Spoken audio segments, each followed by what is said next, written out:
Hello everyone, welcome to the subject planet. जैसे कि यहाँ पे हम प्रिपरेशन कर रहे हैं यूजीसी नेट पेपर 2 एजुकेशन की, जिसमें आज हम डील करने वाले हैं अपना जो यूनिट 1 का हम लोग कर रहे थे। ठीक है, यूनिट 1 का उसमें ये हमारा सी सेक्शन है। ठीक है, यूनिट 1 का सी सेक्शन। यूनिट 1 क्या है आपका? Educational studies. ऑलरेडी हम लोगों ने उसका A section and B section को डिटेल में डिस्कस कर लिया है। जिन लोगों ने भी वो वीडियोस को नहीं देखा हो उसे जाके उसको देख ले। ठीक है, तो आज यहाँ पे हम देखेंगे approaches to sociology of education.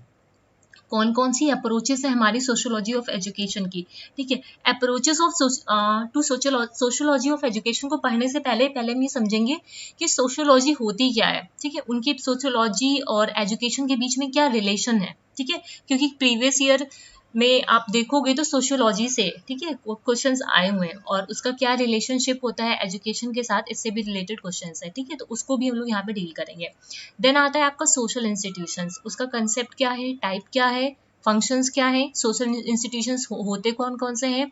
Basically बहुत सारे होते हैं, लेकिन हमें 3 के बारे में यहाँ पे पढ़ना है हमारे सिलेबस के अकॉर्डिंग, और क्वेश्चंस भी यहीं से आए हुए हैं आपकी फैमिली, स्कूल एंड सोसाइटी। फिर आता है सोशल मूवमेंट क्या होता है।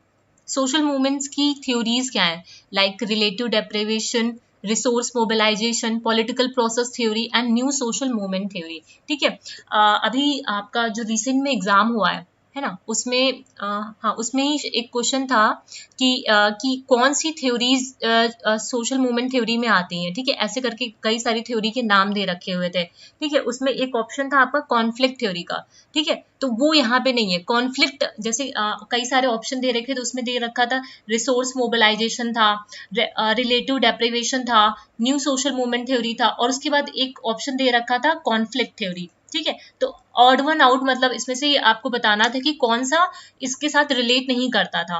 तो ये कॉन्फ्लिक्ट थ्योरी, उसका आंसर क्या था? कॉन्फ्लिक्ट थ्योरी था। क्यों? क्योंकि कॉन्फ्लिक्ट थ्योरी क्या है आपकी, ये अप्रोचेज है। कॉन्फ्लिक्ट थ्योरी क्या है आपकी? अप्रोचेज है। ठीक है, तो इसका डायरेक्टली क्वेश्चन से भी यहाँ से देखने को मिला था। राइट, तो आज यहाँ पे हम लोग देखेंगे ये सारी चीजों को। कोशिश करूंगी 1 के सी को जितना हो सके उतना कंप्लीट करा दूं। एंड इसके अलावा हम लोगों ने जब उसका 1 का बी सेक्शन कर रहे थे, उसमें हम लोगों ने एग्जिस्टेंशियलिज्म तक देख लिया था, है ना। एग्जिस्टेंशियलिज्म तक देख लिया था, मार्क्सिज्म उस दिन रह गया था। ठीक है, टाइम हो गया था, इस वजह से मैंने उस दिन नहीं कराया था। तो सबसे पहले आज मार्क्सिज्म को पहले कंप्लीट करते हैं, देन हम अपने ये 1 की सी सेक्शन पे आते हैं। ठीक है, अच्छा, जिन लोगों ने भी वो प्रीवियस वीडियो देखी हो तो मुझे बताना, मैंने वहाँ पे 2 स्लाइड कोई मिस कर दी थी, है ना। मैंने बोला भी था वहाँ पे कि 2 स्लाइड मिस हो गई है, तो मुझे याद नहीं आ रहा कि कौन सी स्लाइड। मैंने बोला था आपको नेक्स्ट वीडियो में मैं आपको दिखा दूंगी वो स्लाइड को। तो प्लीज कोई लोग मुझे कमेंट सेक्शन में लिखकर बता देना कि कौन सी वो स्लाइड थी। मुझे याद नहीं आ रहा कि मैंने किस स्लाइड के लिए बोला था एक्चुअली।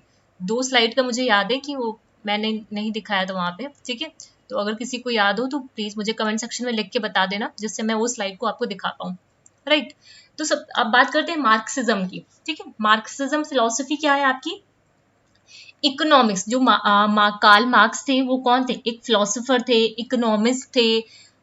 ये सब जस्ट इंट्रोडक्शन के लिए बोल रही हूँ। ये जो मार्क्सिज्म थे वो क्या थे? एक फिलोसोफर थे, इकोनॉमिक्स थे, सोशोलॉजिस्ट थे, हिस्टोरियन थे, जर्नलिस्ट थे, है ना। ये एक रिवोल्यूशनरी सोशलिस्ट थे, है ना। तो ये सारी चीजें मार्क्सिज्म में। ठीक है, मार्क्सिज्म कौन कौन से थे, क्या थे ये? इकोनॉमिस्ट थे, सोशोलॉजिस्ट थे, हिस्टोरियन थे, जर्नलिस्ट थे एंड रिवोल्यूशनरी सोशलिस्ट थे। राइट, अब मार्क्सिज्म का जो ये थ्योरी है वो कहता क्या है, मार्क्सिज्म का जो फिलॉसफी है वो क्या कहता है। अगर मार्क्सिज्म की जो फिलॉसफी की बात करें तो मार्क्सिज्म की जो फिलॉसफी थी वो किससे ज्यादा किससे इन्फ्लुएंस थी? मार्क्सिज्म की जो फिलॉसफी थी वो हेगल से। ठीक है, जो हेगल थे उनकी फिलॉसफी से सबसे ज्यादा इंस्पायर्ड थी। मतलब हेगल कौन थे? हेगल आपके आइडियलिस्ट थे। ठीक है, उनकी जो फिलॉसफी थी उससे वो बहुत ज्यादा इंस्पायर्ड थे। ठीक है, इधर आ जाओ। जैसे हेगल का जो हेगल ने रिप्रेजेंट किया था डायलेक्टिकल आइडियलिज्म को, और ये जो इनका डायलेक्टिकल आइडियलिज्म था, इससे ये बहुत, जो कार्ल मार्क्स थे वो बहुत ज्यादा इन्फ्लुएंस थे। ठीक है, हेगल एक आइडियलिस्ट फिलोसोफर थे, ये स्पिरिचुअलिटी को मानते थे। लेकिन जो कार्ल मार्क्स थे उन्होंने ये जो डायलेक्टिकल आइडियलिज्म था उसका मतलब उनका डिफरेंट पॉइंट ऑफ व्यू था। इंस्पायर्ड तो थे उनसे, लेकिन उनका जो पॉइंट ऑफ व्यू था वो बिल्कुल डिफरेंट था। वो क्या था यहाँ पे देखते हैं। Marxist idea about man and matter are generally known as Marxism. जो मार्क्सिस्ट का जो आइडिया था मैन को लेके, मैटर को लेकर के, उसे क्या बोलते हैं? मार्क्सिज्म बोलते हैं। Marxism constitute the general view about the world and human society. Marxism ने वर्ल्ड के बारे में और ह्यूमन सोसाइटी के बारे में, ठीक है, इन सब के बारे में बात की। Marxism developed as a protest against an idealist conception. देखो ये एक तरीके का प्रोटेस्ट था, किसके अगेंस्ट में था? आइडियलिस्ट का जो कंसेप्शन था मैन को लेके, वर्ल्ड को लेके, ठीक है। और ये आइडियलिस्ट का जो कंसेप्शन था उसे रिप्रेजेंट किसने किया था? हेगल ने किया था, ठीक है। मतलब ये हेगल से इंस्पायर इन्फ्लुएंस तो थे, लेकिन उन्होंने बस जस्ट उसी जो बात हेगल ने बोली उसके जस्ट अपोजिट में बात बोली, ठीक है। हेगल ने स्पिरिचुअलिटी को ज्यादा इन्फ्लुएंस किया था, मतलब स्पिरिचुअलिटी को माना था। इन्होंने मैटर को ज्यादा प्रायोरिटी दी थी, ठीक है। बात वही की थी, इंस्पायर थे, लेकिन उन्होंने जस्ट ये जो आइडियलिस्ट फिलोसफी को ये जो मानते थे हेगल, उसके अगेंस्ट में इन्होंने बात बोली थी, right. Marxism was influenced by Hegel dialectic materialism, ठीक है। जो मार्क्सिस्ट थे वो किससे इन्फ्लुएंस थे? आपके हेगलियन डायलेक्टिक से इन्फ्लुएंस थे, ठीक है। French socialism and English economics. और ये जो हेगल थे वो कौन थे? फ्रेंच सोशलिज्म थे, इंग्लिश इकोनॉमिक्स थे। But Marxism is a fundamental and total philosophy of life. Karl Marx की जो थ्योरी थी conflict is plain and simple, ठीक है। कार्ल मार्क्स की कॉन्फ्लिक्ट थ्योरी भी आगे देखेंगे, ठीक है। वो प्लेन और सिंपल थी, जिसमें कार्ल मार्क्स ने क्लास स्ट्रगल के बारे में बात की, ठीक है। किसके बारे में बात की? क्लास स्ट्रगल के, मतलब क्लासलेस, आगे आएगा, क्लासलेस सोसाइटी के बारे में डिस्कस किया, ठीक है। अब देखो, which is based on the three constitute the central theme of Marx's theoretical scheme, which is based on the three premises related to his theory of class struggle. इस class struggle के तीन premise से क्या थे? The history of the high threat to existing society is the history of class struggle. मतलब जो समाज पहले से मतलब जो हमारा समाज है ना, उसमें क्लासेस एक तरीके उसको वर्गों में बांट दिया गया है, ठीक है। जो हमारा समाज है, ठीक है, वो एंशियंट टाइम से ही, हिस्ट्री से ही, मतलब वो जो मौजूदा समाज है उसको क्या किया गया है? एक वर्गों में बांट दिया गया, जिससे क्या होता है? संघर्ष होता है, ठीक है, स्ट्रगल्स होते हैं इस क्लासेस में। Social learning of a man determine the consciousness. ये जो सोशल लर्निंग है, सामाजिक इच्छा है, मनुष्य की जो सामाजिक शिक्षा है उसकी चेतना को निर्धारित करती है। मतलब सोशल लर्निंग जो होती है मैन की, वो डिटरमाइन करती है उसकी चेतना को, उसकी कॉन्शियसनेस को, right. The class which is dominant material force in society is dominant in intellectual sphere. ठीक है, जो क्लास है वो डोमिनेट करती है मटेरियल फोर्सेस को इन सोसाइटी। वर्ग जो समाज में प्रमुख भौतिक शक्ति है, बौद्धिक क्षेत्र में प्रमुख है। मतलब वो क्लास जो डोमिनेंट है मटेरियल फोर्सेस से सोसाइटी में, ठीक है, वो इंटेलेक्चुअल स्फेयर में भी डोमिनेंट होते हैं, ठीक है, प्रमुख होते हैं, राइट। ये चीज है। Marx is said to be a founder of conflict perspective. जो मार्क्स थे, देखो यहाँ पे जो ये चीज, ये लाइन बोली गई है, इसको पहले समझ लो।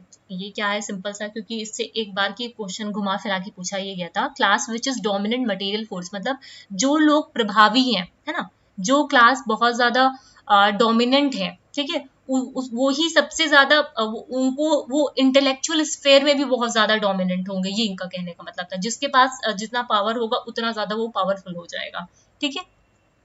Marx is said to be a founder of conflict perspective. He has ये conflict perspective का जो था आपका, उसका ये फाउंडर थे। He has helped through his ideas in understanding of nature of society, specifically from conflict perspective.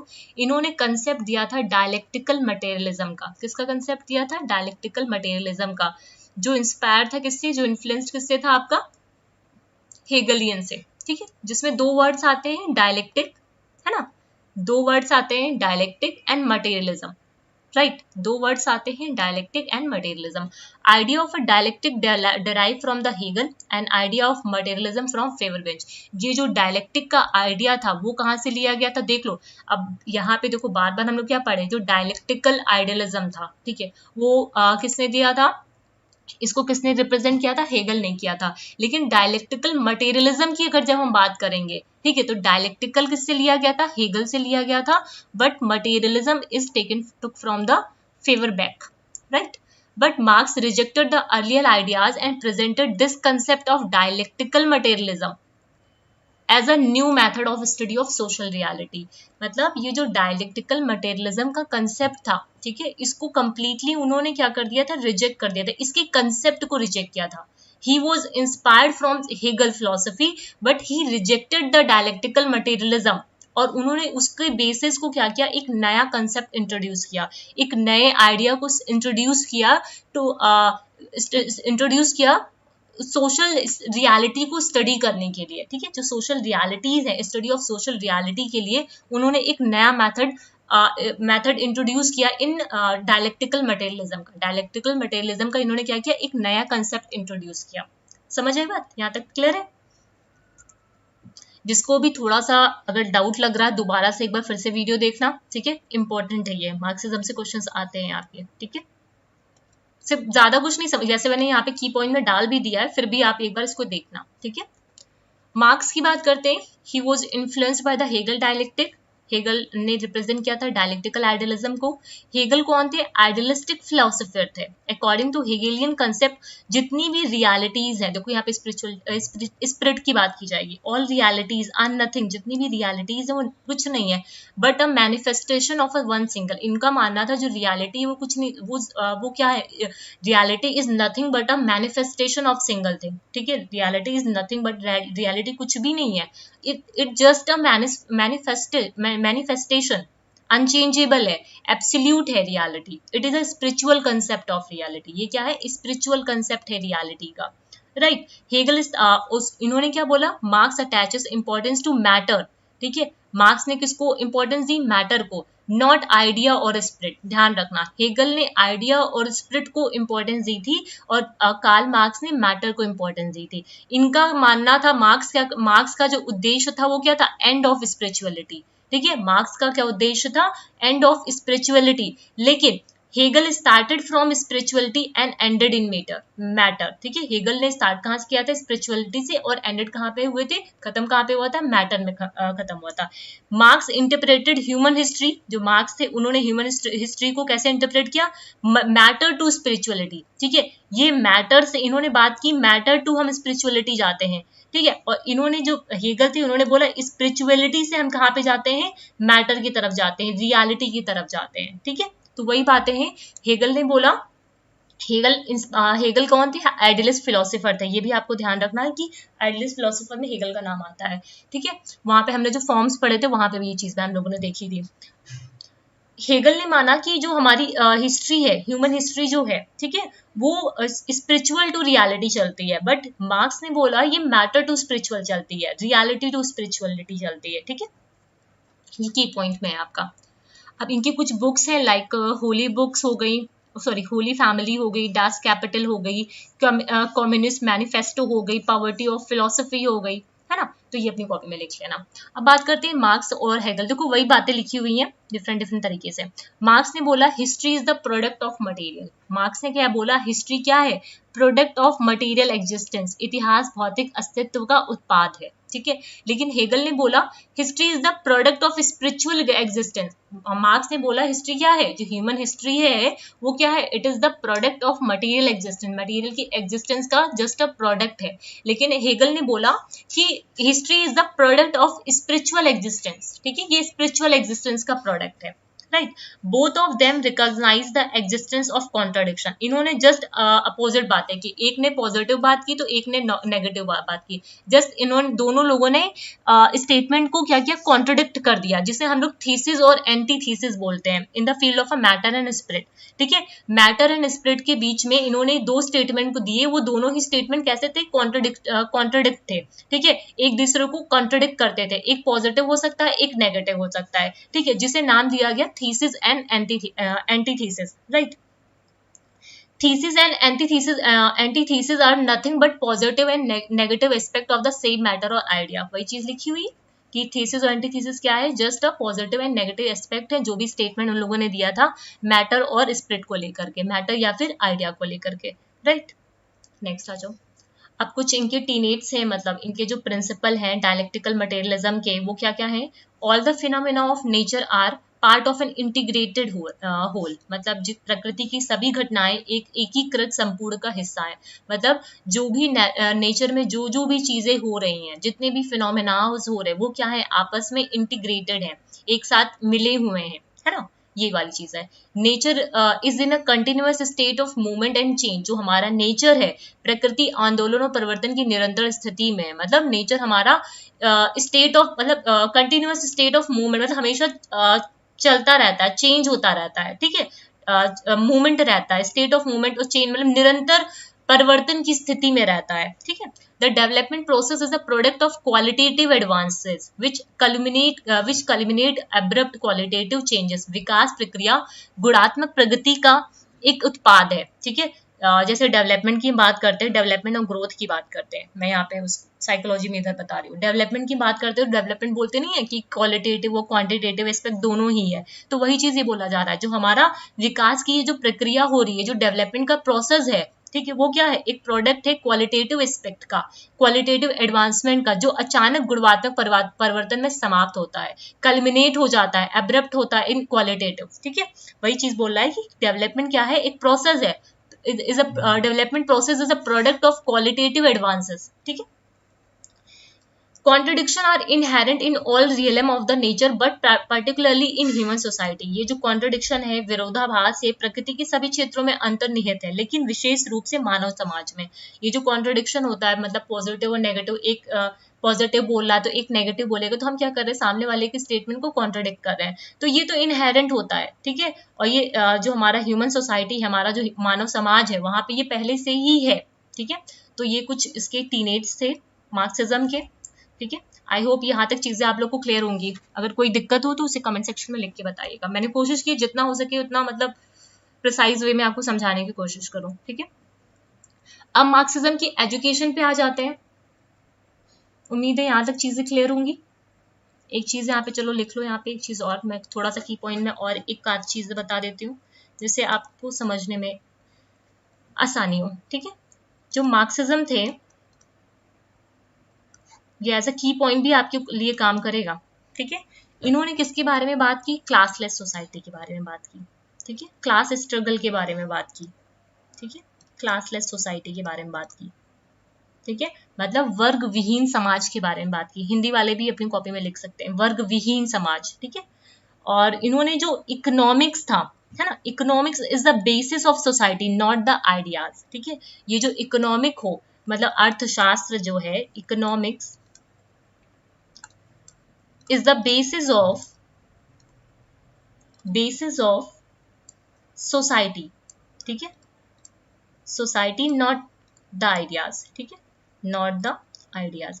जो ये अर्थशास्त्र है, ठीक है, समाज का आधार है, विचारों का नहीं। मतलब ये जो इकोनॉमिक कंडीशंस हैं, ये सब क्या है, सोसाइटी, समाज के सोसाइटी की बेसिस पे होती हैं। हम ये चीज़ों जो हम सोसाइटी होती है उसको क्लासेस में हम लोग डिवाइड कर देते हैं, ठीक है। तो ये हमारे, ये मतलब क्या है, ये इकोनॉमिक के बेसिस पे है, ठीक है। और इनका एक नहीं, इतनी चीजें ठीक है, और आगे देखते हैं, ठीक है। मार्क्सिज्म में ये अपने कॉपी में और ऐड ऑन कर लीजिएगा एज अ की पॉइंट, राइट। अब इधर आ जाओ, एजुकेशन में अगर हम बात करते हैं, यहाँ तक चीजें क्लियर होंगी। एजुकेशन हेल्प करता है in the development of military and economic power of the state to establish a classless society. देखो वही बोला है, ठीक है। ये जो एजुकेशन है, ठीक है, शिक्षा एक वर्गहीन समाज की स्थापना, मैं कोशिश कर रही हूँ हिंदी में भी आज, शिक्षा एक वर्गहीन समाज की स्थापना के लिए राज्य की सैन्य और आर्थिक शक्ति के विकास में मदद करती है। मतलब एक तरीके से ऐसा समझ सकते हो, जो एजुकेशन है वो हेल्प करती है, चाहे वो हमारी मिलिट्री हो या फिर इकोनॉमिक पावर हो स्टेट की, उसको स्टैब्लिश करने के लिए in a classless society, right, the communist society.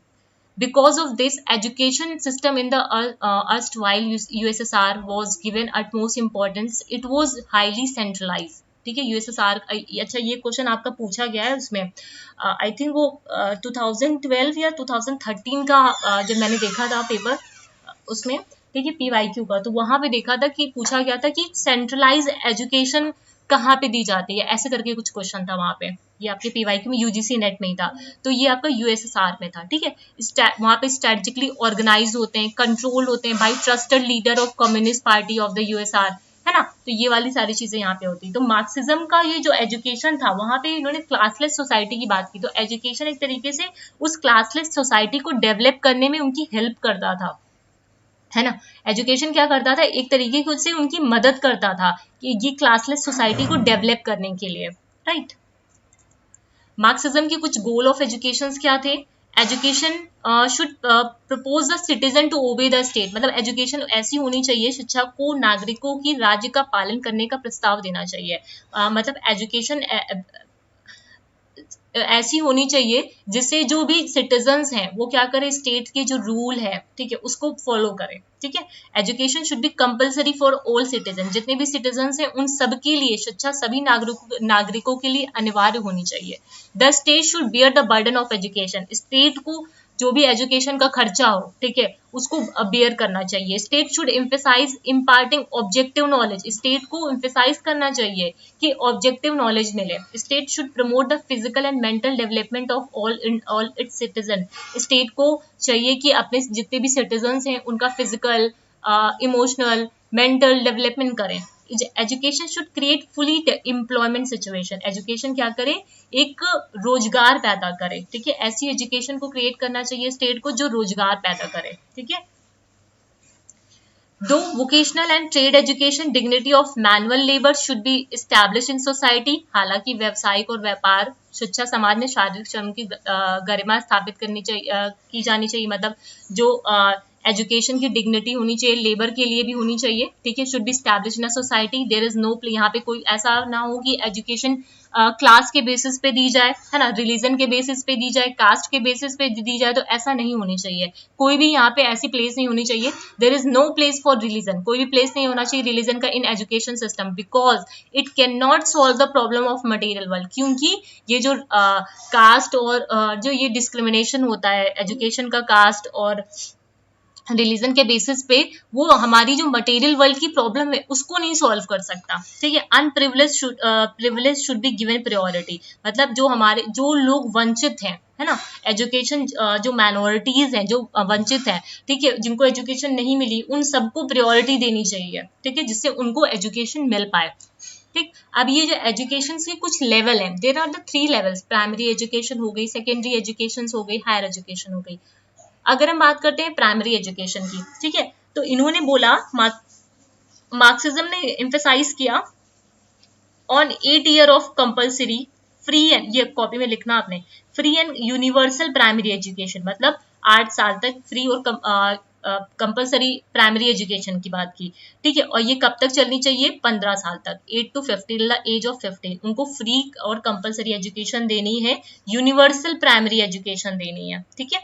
फिर secondary, after the completion of compulsory primary education the competent adolescence, जो है अब वो क्या हो गया, एडोलेसेंस हो गया, should be selected for 3 year of vocational technical education. अब उन्हें 3 ईयर, उन एडोलेसेंस को क्या देना चाहिए, 3 ईयर का वोकेशनल और टेक्निकल एजुकेशन देना चाहिए। After the completion of secondary education the competent, अब वो क्या बन गए, यूथ हो गए, ठीक है, वो क्या यूथ हो गए। अब उन्हें क्या करना चाहिए, youth should be selected for the 3 years of university education, अब 3 साल की उनको यूनिवर्सिटी एजुकेशन देने की यहाँ पे मार्क्स ने बात की थी, राइट। तीनों चीजें क्लियर है। यहाँ पे स्टार्टिंग कहाँ से हुई, 8 से 15 साल की हुई, ठीक है। इन्हें क्या देना है, फ्री एजुकेशन देनी है, ठीक है, टिल 15। यहाँ पे बात की गई उनको वोकेशनल एजुकेशन दो, ठीक है, वोकेशनल एजुकेशन दो, टेक्निकल एजुकेशन दो फॉर 3 ईयर्स, ठीक है, 3 साल के लिए। देन आते हैं हायर एजुकेशन, हायर एजुकेशन में बोला अब ये कौन सी है, यूनिवर्सिटी एजुकेशन की पीरियड है, यहाँ पे उन्हें 3 साल का यूनिवर्सिटी एजुकेशन दो, ठीक है। मार्क्सिज्म की कुछ टीचिंग्स थे, लाइक इन्होंने प्रोजेक्ट और प्रॉब्लम सॉल्विंग मेथड के बारे में बात किया, है ना। और किसके बारे में बात किया इन्होंने, ट्यूटोरियल्स एंड सेमिनार्स के बारे में बात किया, है ना, लेक्चर एंड टेक्स्ट बुक के बारे में बात किया, ठीक है। नेक्स्ट आ जाओ,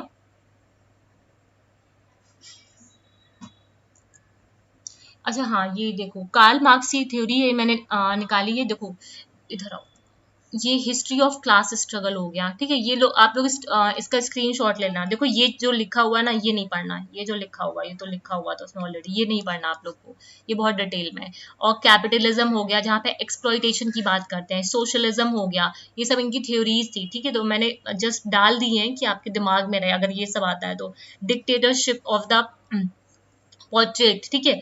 कम्युनिज्म की बात की गई, तो ये स्क्रीनशॉट ले लेना आप लोग, ठीक है। एक बार रीड कर लेना, जरूरत नहीं बट स्टिल आप लोग रीड करना, ठीक है। तो इसलिए मैंने डाल दी यहाँ पे। इधर आ जाओ। हाँ, मार्क्सिज्म एंड टीचिंग मेथड्स हो गए। हाँ, टीचिंग मेथड्स में उन्होंने प्रोजेक्ट एंड प्रॉब्लम सॉल्विंग की बात की, ट्यूटोरियल सेमिनार्स के बारे में बात की, लेक्चर एंड टेक्स्ट बुक्स के बारे में, ये सारे उन्होंने टीचिंग मेथड्स में बोले थे। इनकी मेथोडोलॉजी भी आगे देखते हैं अभी देखो बात करते हैं कि मेटाफिजिक्स में। अगर मेटाफिजिक्स में बात करें तो उन्होंने दो चीज़ों के बारे में बात की, एक कंसेप्ट ऑफ गॉड की बात की, और एक इसके बारे में बात की कंसेप्ट ऑफ सेल्फ की बात की। अगर हम कंसेप्ट ऑफ गॉड में देखें तो कंसेप्ट ऑफ गॉड में क्या हो जाता है कि कह सकते हो कि रिलीजन इज द जो रिलीजन है is the sigh of the oppressed creature, है ना। The heart of the heartless world and the soul of soulless condition. मतलब इसको देखो, अगर हिंदी में क्या है, धर्म उत्पीड़न प्राणी की हृदयहीन संसार का हृदय और निष्प्राण परिस्थितियों की आत्मा है। ये गूगल ट्रांसलेशन है एक तरीके से। अब मैं इसको ऐसे समझाती हूँ। देखो, कंसेप्ट ऑफ गॉड ने बोला कि ये जो धर्म है, रिलीजन है, वो क्या करता है, ठीक है, वो एक तरीके से ऑप्रेस्ड क्रिएचर है, हार्ट ऑफ हार्टलेस वर्ल्ड है। मतलब संसार का एक तरीके, मतलब जो हार्टलेस जो हार्ट है वर्ल्ड का, ठीक है। और ये क्या है, सोल है, सोललेस कंडीशन का, मतलब सोल, मतलब सोल और सोललेस हो गया, मतलब सोल है, आत्मा है, सोललेस कंडीशन का, ठीक है। तो वही चीज है यहाँ पे। और कंसेप्ट ऑफ सेल्फ में बात की कि कंसेप्ट ऑफ सेल्फ में इन्होंने बोला कि कार्ल मार्क्स ने ये चीज को क्लियर किया, life is not determined by consciousness. जो लाइफ है, ठीक है, उसको हम कॉन्शियसनेस से डिटरमाइन नहीं कर सकते, but consciousness by the life, है ना। ये बोला कि जीवन जो है चेतना से निर्धारित नहीं होता है, बल्कि जीवन द्वारा चेतना निर्धारित होता है। ये स्टेटमेंट आप लोग ध्यान रखिएगा, ठीक है। ये कार्ल मार्क्स ने ये स्टेटमेंट दिया था कि ये कार्ल मार्क्स ने स्टेटमेंट दिया था आपका, जो लाइफ है is not determined by consciousness, ठीक है। जो मतलब हमारा जो जीवन है वो चेतना से निर्धारित नहीं होता, बल्कि कॉन्शियसनेस बाय लाइफ, जो चेतना होती है वो जीवन से निर्धारित होता है, ठीक है। लाइफ वॉज एक्चुअल, इसका मतलब क्या है, life was actual living everyday material activity. Life क्या है, जो जीवन क्या है, जीवन क्या है, जो भी हम, जो हमारी जो मटेरियल एक्टिविटी है, जो जिसको हम डेली लाइफ में जीते हैं, ठीक है, वो क्या है, वही हमारी लाइफ है, ठीक है। एवरीडे जो मटेरियल एक्टिविटी है, ये क्या है, यही हमारी लाइफ है। ये चीज इन्होंने यहाँ पे बोली थी, ठीक है। अब कुछ इन्होंने वैल्यूज के बारे में बात की थी। इससे पहले एपिस्टेमोलॉजी नहीं, वैल्यूज ही है, ठीक है। वैल्यूज क्या क्या थी, इन्होंने बोला to develop the respect for public property. एक बार को ये कहीं क्वेश्चन पूछा गया है, ठीक है, कि पब्लिक प्रॉपर्टी जो भी है उसको रिस्पेक्ट करो, ठीक है, रिस्पेक्ट करो अथॉरिटी को, ठीक है। Patriotism is not an important Marxism, जो पैट्रियोटिज्म था, ठीक है, वो इंपॉर्टेंट वैल्यू नहीं था यहाँ पे। To develop respect for parent, elder peoples and classes of labours, ठीक है, इन सब की रिस्पेक्ट करो। Common good occupies an important position in Marxism. In Marxist state there is no existence for private property. इन्होंने प्राइवेट प्रॉपर्टी के बारे में कोई भी एग्जिस्टेंस नहीं माना था, ठीक है। Discipline in public life is another, जो डिसिप्लिन है पब्लिक लाइफ में, ये दूसरा इनका अनदर इंपॉर्टेंट वैल्यू था मार्क्सिस्ट की फिलोसफी में, ठीक है। क्लियर है यहाँ तक चीजें, उम्मीद करती हूँ यहाँ तक चीजें क्लियर होंगी, ठीक है। नेक्स्ट आज इनकी एम ऑफ एजुकेशन क्या क्या थी। एम ऑफ एजुकेशन में मार्क्सिस्ट एजुकेशन विल स्ट्रेस, जो एम ऑफ एजुकेशन में अगर हम बात करेंगे इनकी, जो मार्क्सिस्ट की एजुकेशन थी, will stress on indoctrination of ideas and practices. मतलब जो ये सबसे ज्यादा किस पे स्ट्रेस करते थे, व्यवहार पे, विचारों की शिक्षा पे बल देते थे, ठीक है। मार्क्सिस्ट की जो एजुकेशन थी, वो जो शिक्षा थी, वो किस पे सबसे ज्यादा स्ट्रेस करती थी, विचारों और व्यवहारों की शिक्षा पर बल देती थी। In Marxist state education aims at creating Marxist attitude and value, मतलब मार्क्सिस्ट स्टेट में एजुकेशन का जो एम था वो क्या था, मार्क्सिस्ट एटीट्यूड और वैल्यूज को मतलब डेवलप करना, क्रिएट करना, ठीक है।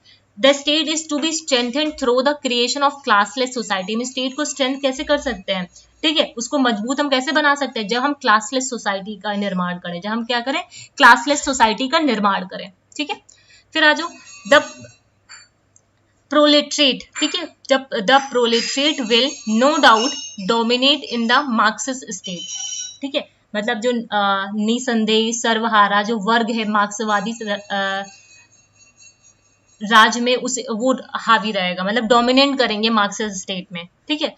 But education will not be limited to a handful of people, लेकिन एजुकेशन जो है, ठीक है, वो कुछ लोगों में सीमित नहीं रहेगी। मत देखो सिंपल से यहाँ पे ये समझो, इन्होंने बोला जो प्रोलेटरेट विल है, ठीक है, नो डाउट डोमिनेट करेंगे, ठीक है, मतलब जो पावरफुल लोग हैं, ठीक है, वो यहाँ पे जो मार्क्सिस्ट स्टेट है वहां पे ये लोग डोमिनेट करेंगे, ठीक है, ऐसा नहीं कि डोमिनेट नहीं करेंगे, यहाँ पे जो पावरफुल लोग हैं वो सब लोग यहाँ पे डोमिनेट करेंगे, बट जो एजुकेशन होनी चाहिए वो लिमिटेड नहीं होनी चाहिए कुछ लोगों में, हमें क्या करना है, एजुकेशन सबको देना है। Marxism lay stress on providing education to all section of the society, ठीक है, इसी वजह से मार्क्सिज्म ने बोला कि एजुकेशन जो है वो सभी को दो, सारे सेक्शंस में दो, यूनिवर्सल एजुकेशन होनी चाहिए, क्योंकि अगर यूनिवर्सल एजुकेशन नहीं होगी तो ये जो पावरफुल सोसाइटी है वो क्या करेंगे, डोमिनेट करेंगी, ठीक है, मार्क्सिस्ट स्टेट में सब क्या है, डोमिनेट करेंगी, इसी वजह से एजुकेशन दो सबको।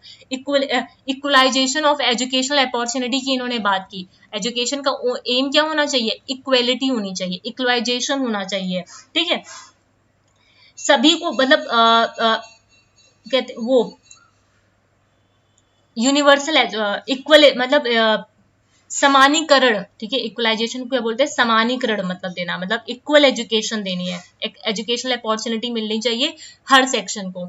Marxist education aims at maximum good to the maximum number, ठीक है, maximum good to the maximum number की इन्होंने बात की, अधिक से अधिक देने की एजुकेशन, मतलब मोर एंड मोर एजुकेशन देने की यहाँ पे बात की गई है, यहाँ पे क्या बोला गया है, मोर एंड मोर एजुकेशन देने की बात की गई है। Social advancement is to be ensured through education, जो सोशल एडवांसमेंट हो उसको भी इंश्योर करना चाहिए, सामाजिक उन्नति को भी इंश्योर करो यहाँ पे, ठीक है, मतलब हमारी जैसे जैसे एजुकेशन बढ़ेगी वैसे वैसे हमारा सोशल एडवांसमेंट भी होना चाहिए। Education is considered as a greatest instrument of social change, education जो है वो क्या है, एक ग्रेटेस्ट टूल है, ग्रेटेस्ट इंस्ट्रूमेंट है सोसाइटी में चेंज लाने के लिए, एक सोशल चेंज, एक बड़े लेवल पे चेंज लाने के लिए। Only intellectual education can not achieve this goal, सिर्फ जो इंटेलेक्चुअल एजुकेशन होगी वो ही सिर्फ इस चीज को अचीव नहीं कर पाएगी, ठीक है, यहाँ तक चीजें क्लियर है। मतलब जो इंटेलेक्चुअल मतलब जो बौद्धिक शिक्षा है खाली वही इस गोल को नहीं अचीव कर सकती, ठीक है, उसके लिए हमें पूरे एक साथ मिलकर यूनिवर्सल एजुकेशन पे काम करना पड़ेगा, ठीक है। मार्क्सिज्म का जो एजुकेशन का मतलब था वो तीन चीजें थी, क्या थी कि इंटेलेक्चुअल डेवलपमेंट, ठीक है, फिजिकल डेवलपमेंट और पॉलिटिकनाइज्ड education which will give knowledge relative to the general science and principle of all productive processes। तीन ये इनके एजुकेशन देने से मतलब इनका सिर्फ यही था कि इंटेलेक्चुअल डेवलपमेंट करो, फिजिकल डेवलपमेंट करो, पॉलिटेक्नाइज एजुकेशन दो जो उन्हें एक जनरल और नॉलेज दे साइंस के बारे में, उसके प्रिंसिपल्स के बारे में, ठीक है, एक कैसे प्रोडक्टिव तरीके से उसको यूज किया जा सकता है, ठीक है, उनके सिद्धांतों को, ठीक है, कैसे उनकी जो भी उनके प्रोसेसेस हैं उनको कैसे हम लोग समझ सकते हैं, अपनी नॉलेज के साथ रिलेट कर सकते हैं, ये वाली सारी चीजें यहाँ पे थी, ठीक। अब एजुकेशनल ऑब्जेक्टिव पे आ जाते हैं मार्क्सिज्म की। No discrimination will be made in respect of educational opportunity, कोई भी डिस्क्रिमिनेशन नहीं करना है यहाँ पे, पहला पॉइंट। एजुकेशन जो हो वो सभी सेक्शन को मिले, ठीक है, एजुकेशन क्या मिले, सभी सेक्शन को मिले। कॉमन एजुकेशन देना है मैन और वुमेन, मतलब इक्वलाइजेशन की इन्होंने बात की, ठीक है, को एजुकेशन की बात की, ठीक है, ये को एजुकेशन है, को एजुकेशन यहाँ पे एक्सेप्ट किया गया था, ये इंपॉर्टेंट पॉइंट है, को एजुकेशन यहाँ पे मार्क्सिज्म ने एक्सेप्ट किया था। एजुकेशन कैसी होनी चाहिए, यूनिवर्सल और कंपलसरी होनी चाहिए, कोई भी डिस्क्रिमिनेशन नहीं होना चाहिए स्कूल्स के बीच में। कॉमन स्कूल सिस्टम को स्टैब्लिश करो, ठीक है।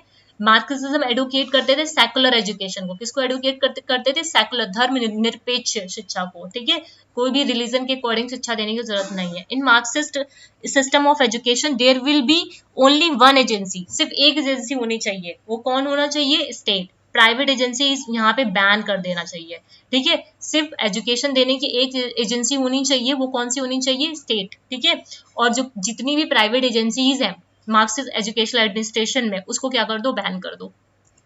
मार्क्सिस्ट का जो करिकुलम था, Marxist philosophy of doctrine will be thought at all level of education on compulsory basis. मतलब जो मार्क्सिस्ट की जो फिलोसफी है वो हर लेवल, चाहे प्राइमरी लेवल हो, सेकेंडरी लेवल हो, हायर लेवल हो, उन हर लेवल पे इनको पढ़ाना चाहिए। The student should be make conscious about class division. जो स्टूडेंट है वो कॉन्शियस हो, ठीक है। जो ये क्लास डिवीजन होता है, ठीक है, उसके प्रति क्या हो? ये कॉन्शियस होने चाहिए। अनइक्वल जो डिस्ट्रीब्यूशन हो रहा है वेल्थ का, ठीक है, एक्सप्लॉयटेशन जो हो रहा है working class by the capitalist classes, मतलब जो कैपिटलिस्ट क्लासेस हैं वो क्या कर रहे हैं? जो वर्किंग क्लास है उसको क्या कर रहे हैं? एक्सप्लॉइट कर रहे हैं, है ना। तो उनके बारे में उनको जागरूक होना पड़ेगा, उनको पता होना चाहिए। वो लोग जो स्टूडेंट हैं वो कॉन्शियस होने चाहिए जो भी क्लास डिवीजन हो रहा है, ठीक है, अनइक्वल जो डिस्ट्रीब्यूशन हो रहा है वेल्थ का, ठीक है। और जो कैपिटलिस्ट जो क्लास है वो क्या करते हैं? जो एक्सप्लॉयटेशन कर रहे हैं वर्किंग क्लास का, उसके बारे में उनको जानकारी होनी चाहिए। दो subject are included in the curriculum जो डेवलप करे skill instead of abstract knowledge. ऐसी सब्जेक्ट को करिकुलम में इंक्लूड करना चाहिए जो एब्स्ट्रैक्ट नॉलेज को नहीं डेवलप करे, वो स्किल्स को डेवलप करे। जब वो स्किल को डेवलप करेंगे उससे क्या होगा? रोजगार बढ़ेगा, उससे क्या होगा? एम्प्लॉयमेंट बढ़ेगा, ठीक है। और वो क्या कर पाएंगे? अपनी लाइवलीहुड को इंक्रीज कर पाएंगे। Marxism less stress on the respect for labour. Marxism ने बोला जो लेबर क्लास है उनको रिस्पेक्ट करो, ठीक है, उनकी एजुकेशन पे काम करने के लिए बोला, ठीक है। Work experience is regarded as an integral part of the education. इन्होंने बोला कि जो वर्क एक्सपीरियंसेस हैं, ठीक है, वो इंपॉर्टेंट होना चाहिए, वो एक इंटीग्रल पार्ट होना चाहिए एजुकेशन सिस्टम में, ठीक है। कोई जो कैपिटल जो पावरफुल लोग हैं उनके बेसिस पे नहीं होना चाहिए, जो कैपिटलिस्ट क्लासेस है उनके बेसिस पे मत करो, रिलीजन के बेसिस पे ना करो, ठीक है। एजुकेशन किसके बेसिस पे होनी चाहिए? वर्क एक्सपीरियंसेस के अकॉर्डिंग होनी चाहिए, ठीक है। Curriculum include the socially useful subject जैसे लाइक साइंस हो गया, मैथमेटिक्स हो गया, ज्योग्राफी, लाइफ साइंस, जियोलॉजी हो गया, एस्ट्रोनॉमी हो गया, है ना, history of communist movement and political economy. ये सारी चीजों, ये सारे करिकुलम में ऐड करने चाहिए इन सब्जेक्ट्स को। प्राइमरी लेवल पे अगर बात करें मदर टंग का यूज करो, ठीक है, लेकिन सेकेंडरी लेवल पे कैसा हो? फॉरेन लैंग्वेज इंपॉर्टेंट है। प्राइमरी पे मदर टंग का यूज करो और सेकेंडरी में फॉरेन लैंग्वेज का यूज करो। क्रिएटिव वर्क को एम्फेसाइज करो, को-करल एक्टिविटीज को इन्होंने इंपॉर्टेंस दी, ठीक है। और फिजिकल एक्सरसाइज को इंपॉर्टेंस दी, म्यूजिक को इंपॉर्टेंस दी, पेंटिंग को importance the, games and sport, ठीक है, इन सबको यहाँ पे इन्होंने इंपॉर्टेंस दी, ठीक है। अब मेथोडोलॉजी क्या थी टीचिंग इन मार्क्सिज्म में? एम्फेसाइज किया laid on the practical aspect, ठीक है। इन्होंने किस पे एम्फेसाइज किया? प्रैक्टिकल एस्पेक्ट पे। यहाँ तक चीजें क्लियर है ना? उम्मीद करती हूँ यहाँ तक चीजें क्लियर होंगी आप लोगों को। प्रैक्टिकल एस्पेक्ट पे, ठीक है, थ्योरेटिकल एस्पेक्ट पे इन्होंने इंस्टेड ऑफ एम्फेसाइज नहीं किया, ठीक है। मार्क्सिस्ट की जो एजुकेशन थी वो बेस किस पे थी? Principle of learning by doing, ठीक है, principle of learning by doing. Student should work both in agriculture farm and factory. जो स्टूडेंट हो वो एग्रीकल्चर खेतों में भी काम करे और फैक्ट्रीज में भी काम करे। Education should B not confined with in the four wall of the school. जो एजुकेशन हो वो चार दीवारी के बीच में नहीं होनी चाहिए, उन्हें नेचुरल एनवायरमेंट में लेके जाओ, कम्युनिटी के बीच में लेके जाओ, ठीक है। और जो भी कम्युनिटी हो वहां पे उनको एजुकेशन दो। Marxist education emphasize learning through personal experience of the child, ठीक है। मार्क्सिस्ट ने किसको एम्फेसाइज किया? पर्सनल एक्सपीरियंसेस जो होते हैं चाइल्ड के, ठीक है, उसको एम्फेसाइज किया। ग्रुप एक्टिविटी को इन्होंने एम्फेसाइज किया, ठीक है, इंस्टेड ऑफ इंडिविजुअल एक्टिविटी, ठीक है। इंडिविजुअल एक्टिविटी को किसने एम्फेसाइज किया था? एग्जिस्टेंशियलिज्म ने एम्फेसाइज किया था। Marxist education intended to promote cooperative spirit, cooperative spirit को इन्होंने एम्फेसाइज किया इंस्टेड ऑफ कॉम्पिटिटिव। इन्होंने कॉम्पिटिटिव जो स्पिरिट थी बच्चों के बीच में उसको एम्फेसाइज नहीं किया था, उन्होंने बोला कोऑपरेटिव स्पिरिट को प्रमोट करो, ठीक है, एक साथ मिलकर वो काम करें, एक दूसरे से लड़ झगड़ कॉम्पिटिशन में काम ना करें, ठीक है, ये चीज बोली। क्या रोल होना चाहिए? अगर रोल ऑफ टीचर बोले वो एक क्रूशियल रोल होता है, ठीक है। मार्क्सिस्ट एजुकेशन में he must be fully equipped not only with the content of education but also the Marxist methodology, ठीक है। उसे सिर्फ कंटेंट की नॉलेज नहीं होनी चाहिए, उसकी जो उसको मार्क्सिस्ट की जो मेथोडोलॉजी है उसको उसके साथ भी वो वेल इक्विप्ड होना चाहिए। मार्क्सिस्ट का जो एम ऑफ एजुकेशन है उसके बारे में उसको जानकारी होनी चाहिए। मार्क्सिस्ट के जो टीचर्स है इंटायरली भी different in attitude and temperament from the Borgias teacher, ठीक है। His philosophy of teaching will be Marxist philosophy. He must be an active member of the Marxist. According to Lenin, a best Marxist worker can only be a best Marxist teacher. जो Marxist worker हैं वो ही एक best teacher भी होंगे। Both in thought and action, he must be a true Marxist. He should not have only mastery on the content. वही चीज बोली, ये सिर्फ उसे कंटेंट में मास्टरी नहीं होनी चाहिए, वो कॉन्शियस होना चाहिए अपनी लाइफ के प्रति, अपनी जो लाइफ है, ठीक है, अपना जो इन्वायरमेंट है उसके प्रति भी वो कॉन्शियस होना चाहिए। जो कम्युनिस्ट की आइडियोलॉजी है उसके प्रति भी वो कॉन्शियस होना चाहिए। उसे अपने हेरिटेज को कैसे प्रिजर्व करना है, कल्चरल हेरिटेज को, है ना, अपनी सोशल जो हेल्थ है उसको कैसे ठीक करना है, ठीक है, जो भी माइंड है, ठीक है, इन सब के बारे में पूरी नॉलेज होनी चाहिए, ठीक है। यहाँ पे ये आपका मार्क्सिज्म आपका कंप्लीट हो गया, ठीक है। ये उस दिन रह गया था, ठीक है, यही वाला पॉइंट रह गया था।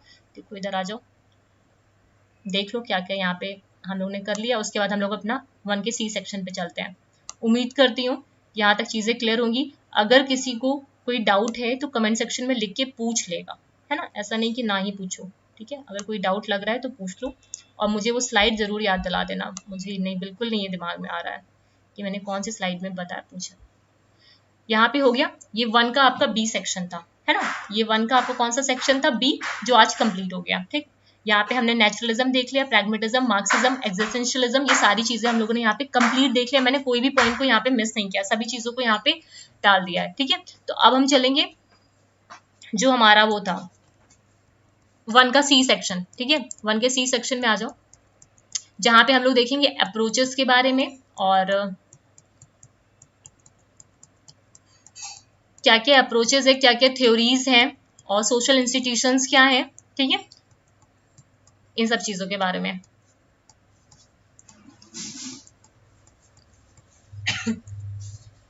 Approaches to sociology of education, ठीक है। अब सबसे पहले देखो, अप्रोचेस पढ़ने से पहले ये समझना है कि सोशियोलॉजी क्या होती है ना। सोशियोलॉजी ऑफ एजुकेशन क्या है, ठीक है, सोशियोलॉजी होती क्या है, एजुकेशन क्या होता है, पहले हम ये समझेंगे, फिर आएंगे यहाँ पे, ठीक है। काफी सारी चीजें हैं यहाँ पे पढ़ने के लिए, अगर देखें, देखते हैं जितना कंप्लीट हो पाएगा उतना कंप्लीट करेंगे, वरना फिर नेक्स्ट क्लास में करेंगे, ठीक है। कोशिश करूंगी कर ही दूं, यहाँ पे जितना मैंने यहाँ पे ऐड किया स्लाइड को उतनी तो करूँ, ठीक है। चलो आज सोशियोलॉजी की देखो, यहाँ पे मैंने हाईलाइट नहीं किया है, ठीक है। मैं जिन जिन चीजों को हाईलाइट करूंगी उसे अपनी कॉपी में आप लोग भी हाईलाइट कर लेना, ठीक है। Sociology primarily concern itself with the social relationship, मतलब सोशियोलॉजी में क्या होता है, हम लोग एक तरीके से जो संबंध होते हैं, सोशल रिलेशनशिप्स होते हैं, उनके साथ ये होता है, ठीक है, उनसे कंसर्न है, ठीक है। और नेटवर्क, सोशियोलॉजी क्या है, एक तरीके का नेटवर्क है जिसमें सोशल रिलेशनशिप्स होते हैं। एक सोसाइटी के अंदर ये एक नेटवर्क होता है, ठीक है, सोशल रिलेशनशिप का, ठीक है। It is a network of social relationship, जिसे हम बोल देते हैं सोसाइटी। क्लियर है। The society is the sole concern of sociology, जो सोसाइटी है वो एक सोल कंसर्न है, ठीक है। Though there are other aspects of the social sciences that focuses on some other aspect of the society, central concern of sociology is the social relationship of mankind। मतलब बहुत सारे factors हैं जो sociology में consider किए जाते हैं, लेकिन एक सेंट्रल फंक्शन जो सेंट्रल जो एस्पेक्ट है, ठीक है, वो क्या है सोशियोलॉजी में, social relationship of the Mankind, ठीक है। जहाँ पे सोशियोलॉजी को स्टडी करने के लिए कौन सा मेथड यूज करते हैं, साइंटिफिक मेथड को यूज किया जाता है, ठीक है। कौन से मेथड का यूज किया जाता है, साइंटिफिक मेथड्स को, इस सोशल रिलेशनशिप को, इस सोसाइटी को स्टडी करने के लिए, इसके फंक्शंस को स्टडी करने के लिए यूज करते हैं। Science is an accumulated body of systemized knowledge and widely accepted process dedicated to the discovery of generalization theory for refining and building on existing knowledge। Science एक तरीके का मतलब एक सिस्टमाइज नॉलेज है, जिसे हम लोग क्या करते हैं, किसी एक एग्जिस्टिंग नॉलेज को बिल्ड करने के लिए, उसको उस थ्योरी को, जो एग्जिस्टिंग थ्योरी है उसको जनरलाइज करने के लिए, उसको डिस्कवर करने के लिए, उसे और ज्यादा रिफाइन करने के लिए हम यूज करते हैं। Sociology is therefore a scientific study of human behaviour. Sociology क्या है, एक तरीके का साइंटिफिक स्टडी है ह्यूमन बिहेवियर का स्टडी करने के लिए, ठीक है। Having for its aim the discovery of regularities, जो भी रेगुलरिटीज हैं ऑर्डर्स में, उनके बिहेवियर उनका बिहेवियर कैसा है, वो कैसे उसको एक्सप्रेस करेंगे, ये वाली सारी चीजें, ठीक है। The pattern of the member of a group interact with one other at an individual level. इसमें क्या होता है, ये जो पूरा सोशल पैटर्न है, ठीक है, जो वहां पे क्या होता है, जो मेंबर होते हैं ग्रुप के, वो एक दूसरे के साथ वो क्या करते हैं, इंटरैक्ट करते हैं, इंडिविजुअली वो इंटरैक्ट करते हैं और ग्रुप के साथ भी इंटरैक्ट करते हैं। The pattern of behaviour are the sum of activities of one member on another in the group. ये जो पैटर्न है बिहेवियर का, वो क्या है, सम ऑफ द एक्टिविटीज है, एक मेंबर का दूसरे मेंबर के साथ जो जो बातचीत होती है, ठीक है, वो कैसे बिहेव करते हैं, वो सारी चीजें एक ग्रुप में या फिर इंडिविजुअल लेवल पे, वो सब कुछ क्या है, pattern of the behaviour. The pattern of the behaviour of the sum of the activities of one member, ये सेम लाइन है। Thus sociology is also seen as the study of, sociology क्या है, एक तरीके का स्टडी किसका है, formation, in transformation of a group, ठीक है, and the relation of group and group member with one another. मतलब सोशियोलॉजी क्या है, एक तरीके का फॉर्मेशन, ट्रांसफॉर्मेशन, या फिर ग्रुप है, ग्रुप ऑफ रिलेशनशिप, ग्रुप है या फिर रिलेशनशिप है, शिप है एक ग्रुप का दूसरे ग्रुप के साथ, या फिर इंडिविजुअल का एक दूसरे के साथ। तो ये क्या है, सब सोशियोलॉजी है। सोशियोलॉजी इन्वॉल्व करता है study of human group and कैसे वो ऑपरेट करते हैं through established institution and institutionalise pattern of behaviour. मतलब वो कैसे ऑपरेट करते हैं, कैसे ऑपरेट करते हैं in institutions, institutionalise pattern of behaviour में, ठीक है, which are more or less adapted to the specific function of society assigned to each institution। मतलब हर इंस्टीट्यूशन के कुछ फंक्शन होंगे स्पेसिफिक, हर इंस्टीट्यूशंस के कुछ स्पेसिफिक रूल्स होंगे, नॉर्म्स होंगे। अब ये जो मेंबर्स हैं, ये जो ह्यूमन का ग्रुप है या फिर ये जो इंडिविजुअल है, वो कैसे इन नॉर्म्स को, ठीक है, नॉर्म्स के साथ कैसे वो कैसे वो ऑपरेट कर पाते हैं, ठीक है, कैसे नहीं, मतलब इन नॉर्म्स को कैसे वो फॉलो करते हैं उस इंस्टीट्यूशंस के साथ, ठीक है, उन इंस्टीट्यूशंस के अंदर। एजुकेशन मुझे नहीं लगता बताने की जरूरत है, बट स्टिल एजुकेशन के बारे में सभी को पता होगा, ठीक है। ये डर्किन की एक डेफिनेशन है जो मैंने यहाँ पे डाली है एजुकेशन को बताने के लिए, ठीक है। It is a society as a whole and each particular social milling that determine the ideal that education realizes. Society can survive only if there exists among its member a sufficient degree of homogeneity, मतलब homogeneity होनी चाहिए, ठीक है। Exist कैसे करता है, members के बीच में। Education perpetuate and reinforce the homogeneity bye fixing in the child from beginning and essential similarities. मतलब एजुकेशन क्या करता है, उस सोसाइटी को डेवलप करने के लिए, ठीक है, उस होमोजेनिटी को रीइंफोर्स करता है, उनकी जो डिमांड्स है, एसेंशियल डिमांड्स है, उसको फुलफिल करता है। But on the other hand without certain diversity all cooperation would be impossible, ठीक है। Education assumes the persistence of this necessary diversity. Education एक तरीके से क्या है, ये एसेंशियल एक एज्यूम करता है persistence of this necessary diversity by being itself diversified and specialised, ठीक है। मतलब देखो, पूरे जितना भी समाज का ये जो परिवेश है, मतलब ये जो आपका जो पर्टिकुलर सोसाइटी है, ठीक है, वो क्या है, एक तरीके से वहाँ पे कोई इंसान तभी रह सकता है जब वो एक दूसरे जो दूसरे मेंबर के साथ वो क्या करते हैं, होमोजेनिटी को इस्टेब्लिश कर पाए। अब ये होमोजेनिटी इस्टेब्लिश कैसे होगी, जो एजुकेशन है, तो ये क्या करती है, उसको रीइंफोर्स करती है। ये सारी चीज़ें एजुकेशन से ही शुरू होती हैं। इनके बीच में जो भी सुधार के लिए काम होते हैं वो सब कौन करता है, एजुकेशन करते हैं, और इनके बीच में मजबूती बनाए रखती है, ठीक है। दरखिम does view education as a mean of organizing the education क्या है, ये इंपॉर्टेंट है आपका। एजुकेशन क्या है, एक तरीके का मीन्स है इंडिविजुअल सेल्फ को ऑर्गेनाइज करने का, ठीक है। ये क्या है, एक तरीका है, एक आधार है इंडिविजुअल सेल्फ को ऑर्गेनाइज करने का, एंड सोशल सेल्फ को, ठीक है, इंडिविजुअल सेल्फ को और सोशल सेल्फ को ऑर्गेनाइज करने का। The I and the we, ये ध्यान रखना, ये जो आई, मैं और हम है, हम, ठीक है, मैं और हम है, into a discipline stable and meaningful unity.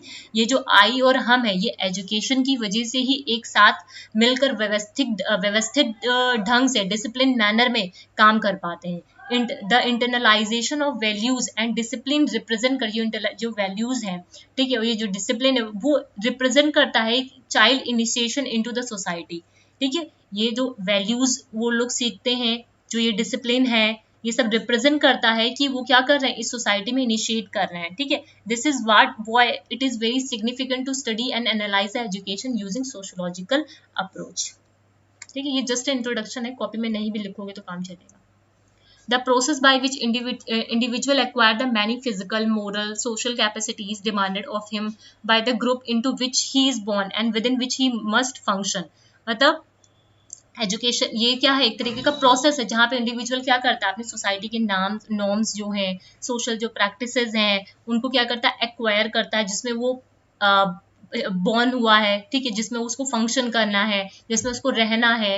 ये जो प्रोसेस है वो ये क्या है, डिस्क्राइब बाय द सोशलाइज, इसी प्रोसेस को सोशलाइजेशन बोला जाता है। इसी प्रोसेस को सोशलाइजेशन बोला जाता है। तो सोशलाइजेशन उसे बोला जाता है जब इंडिविजुअल क्या करता है, फिजिकली, मेंटली, मोरली, सारी जो नेसेसरी चीजें हैं सोसाइटी की, उसके नॉर्म्स हो, ठीक है, उससे रिलेटेड जो भी चीजें हैं उसको क्या करता है, एक्वायर करता है, जिसमें वो पैदा हुआ है और जिसमें उसको रहना है, जिसमें उसको फंक्शन करना है, तो वो क्या होता है, सोशलाइजेशन होता है।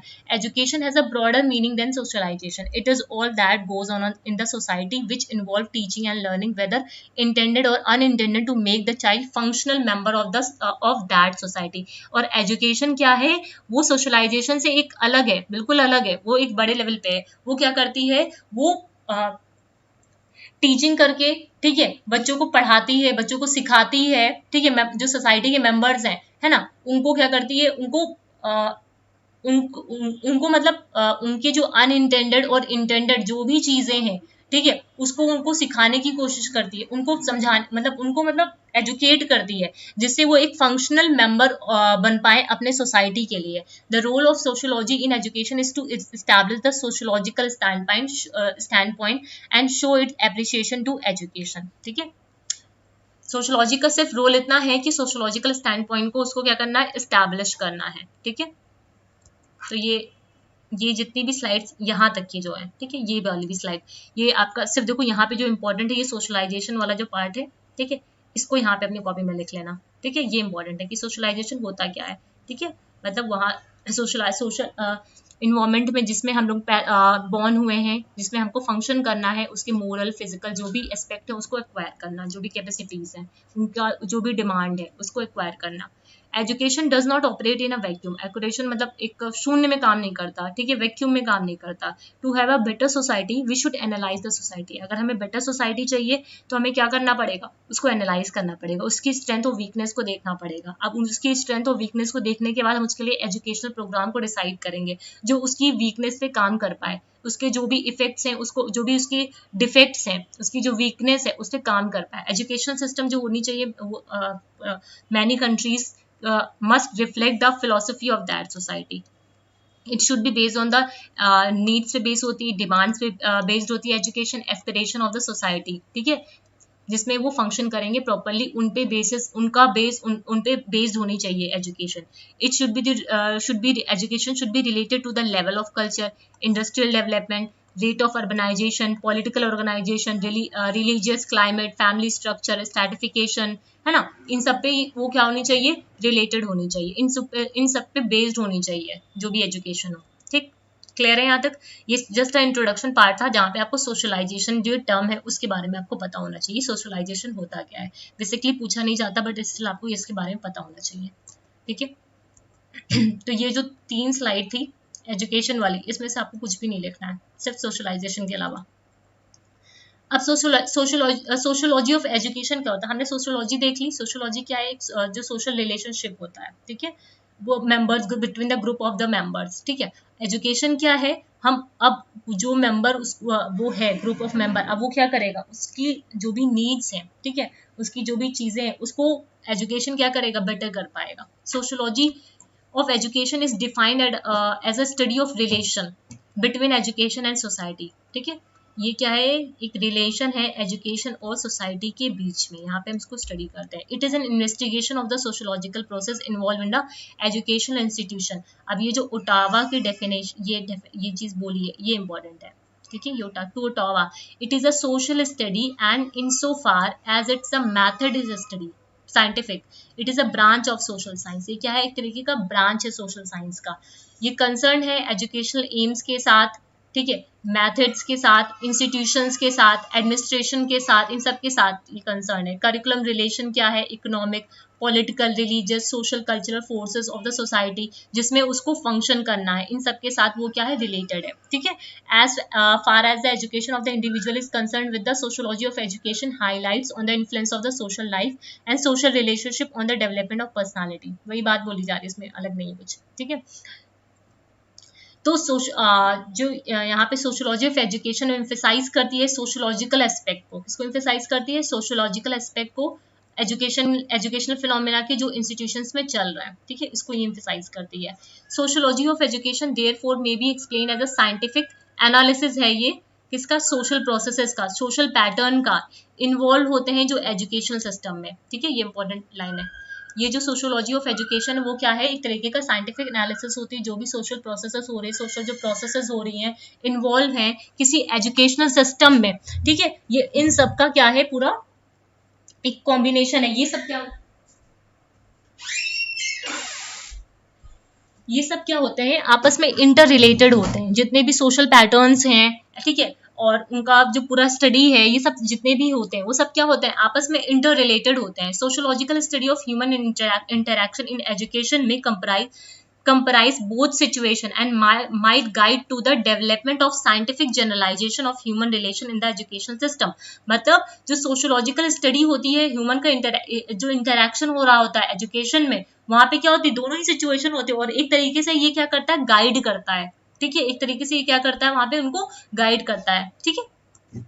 The sociology of education is a study of how public institutions and individual experiences influence education। Sociology of education क्या बताता है कि कैसे जो public institutions हैं, individual जो experiences हैं, वो क्या करते हैं, influence करते हैं education को और उसके outcomes को। It must concern with the public schooling system of modern industrial society, जहाँ पे growth होगी, growth of higher further adult continuing education, ये सारी चीजें आ जाती हैं, ठीक है। It is a philosophical as well as the sociological concept, ठीक है, जो इंडिकेट करता है आइडियोलॉजीज को, करिकुलर को, पेडागोजिकल टेक्निक्स को, इन सब चीजों को, ठीक है। It is concern with the relationship, activities and reactions of the teacher and student in the classroom and highlight the sociological problem in the realm of the education. मतलब जो real में जो एजुकेशन प्रॉब्लम्स है उन पे ये क्या करता है, हाईलाइट करता है, उनको ये क्या करता है, हाईलाइट करता है, ठीक है।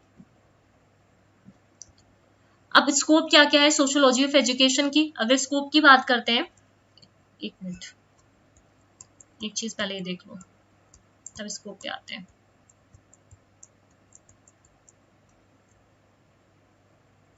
ये की पॉइंट मैं अभी बता रही हूँ, इसको पहले ये देख लो तब। Relationship between sociology and education, ठीक है, क्या रिलेशनशिप है सोशोलॉजी और एजुकेशन का। Sociology is the science of, ये स्लाइड आपकी इंपॉर्टेंट है, अभी जो हम लोगों ने स्लाइड देखी थी उसकी वो इतनी इंपॉर्टेंट नहीं जितनी इंपॉर्टेंट ये वाली स्लाइड है, ठीक है, यहाँ से क्वेश्चंस आए हैं आपके। सोशोलॉजी क्या है, is the science of study, science of society, क्या है, साइंस ऑफ सोसाइटी। एजुकेशन क्या है, इम्प्लिसिट एस्पेक्ट है, इम्प्लिसिट सिर्फ क्या है, ये एक एस्पेक्ट है किसी भी सोशल सिस्टम का, किसी भी सोशल सिस्टम का, ठीक है, अंतर्निहित पहलू है खाली। सोशोलॉजी स्टडी करता है स्ट्रक्चर को और फंक्शन जो भी हो रहे हैं सोशल सिस्टम में। जो एजुकेशन है वो खुद ही एक इम्पॉर्टेंट फंक्शन है, वो क्या है, खुद ही एक इम्पॉर्टेंट फंक्शन है किसी भी सोसाइटी में, ठीक है। द प्राइम कंसर्न जो है सोशोलॉजी का वो क्या है, इंडिविजुअल को सोशलाइज करना। एजुकेशन का क्या है, अब इसको जब किसी भी इंडिविजुअल को जो सोशलाइज करना है उसके लिए क्या क्या प्रोसेस होनी चाहिए, उस प्रोसेस को ये डिसाइड करता है।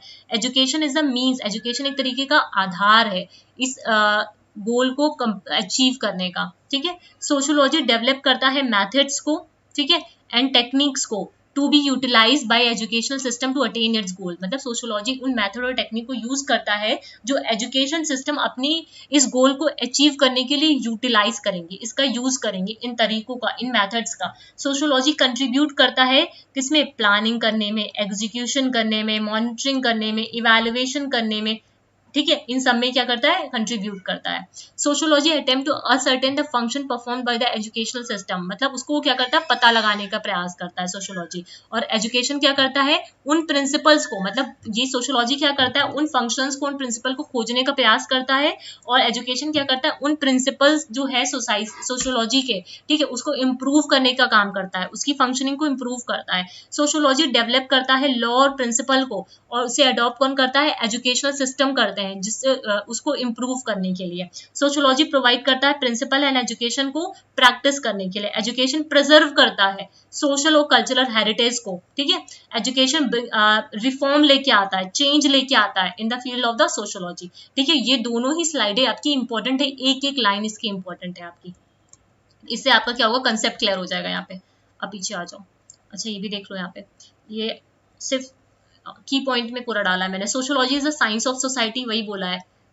नहीं, शायद वो वही है, ये रहना देना स्लाइड, ये शायद रिपीट हो गया है, ठीक है।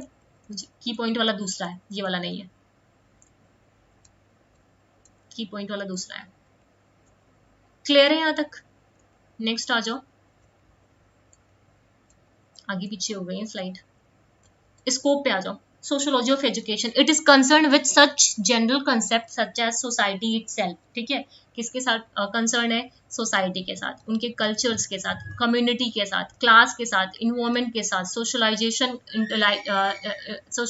इंटरलाइजेशन, accommodation, assimilation, cultural lag, subculture, status, role, इन सब के साथ, इन सब ये जितने भी एस्पेक्ट हैं, जितने भी कंसेप्ट है, इन सब के साथ वो रिलेटेड है। It is further involve in the cases of education and social class, state, social forces, cultural changes, various problem of the role structure, role analysis in the relation to the total social system, micro society जो है schools की, उन सबके साथ ये क्या है? Involve है, ठीक है। सच एज अथॉरिटी हो गया, सिलेक्शन हो गया, ऑर्गेनाइजेशन हो गया लर्निंग का, ठीक है, स्ट्रीमिंग हो गया, करिकुलम हो गया, ये सारी चीजें। It deals with analysis of the educational, किसके साथ डील करता है? एजुकेशनल सिस्टम सिचुएशन को एनालिसिस करने के लिए, चाहे वो ज्योग्राफिकल लेवल पे हो या फिर एथनोलॉजिकल कॉन्टेक्स्ट में हो रही हो। फॉर एग्जाम्पल, एजुकेशनल जो सिचुएशन है हमारी रूरल, अर्बन और ट्राइबल एरियाज में, उन सबको ये स्टडी करता है, उनको एनालाइज करता है, ठीक है। ये सारी चीजें यहाँ पे आती हैं। ये हेल्प करता है understand the effectiveness of a different educational method, ठीक है। डिफरेंट जो एजुकेशनल मैथड्स है उनको अंडरस्टैंड करने में हेल्प करता है, ठीक है। Teaching student with different kind of intelligence, जिससे आप क्या करते हो? डिफरेंट स्टूडेंट को इंटेलिजेंट वे में उसको टीच कर पाओ। ये स्टडी करता है इफेक्ट ऑफ इकोनॉमी को, ठीक है, upon the type of education provide to the student, मतलब किस टाइप की एजुकेशन स्टूडेंट को प्रोवाइड की जा रही है, ठीक है।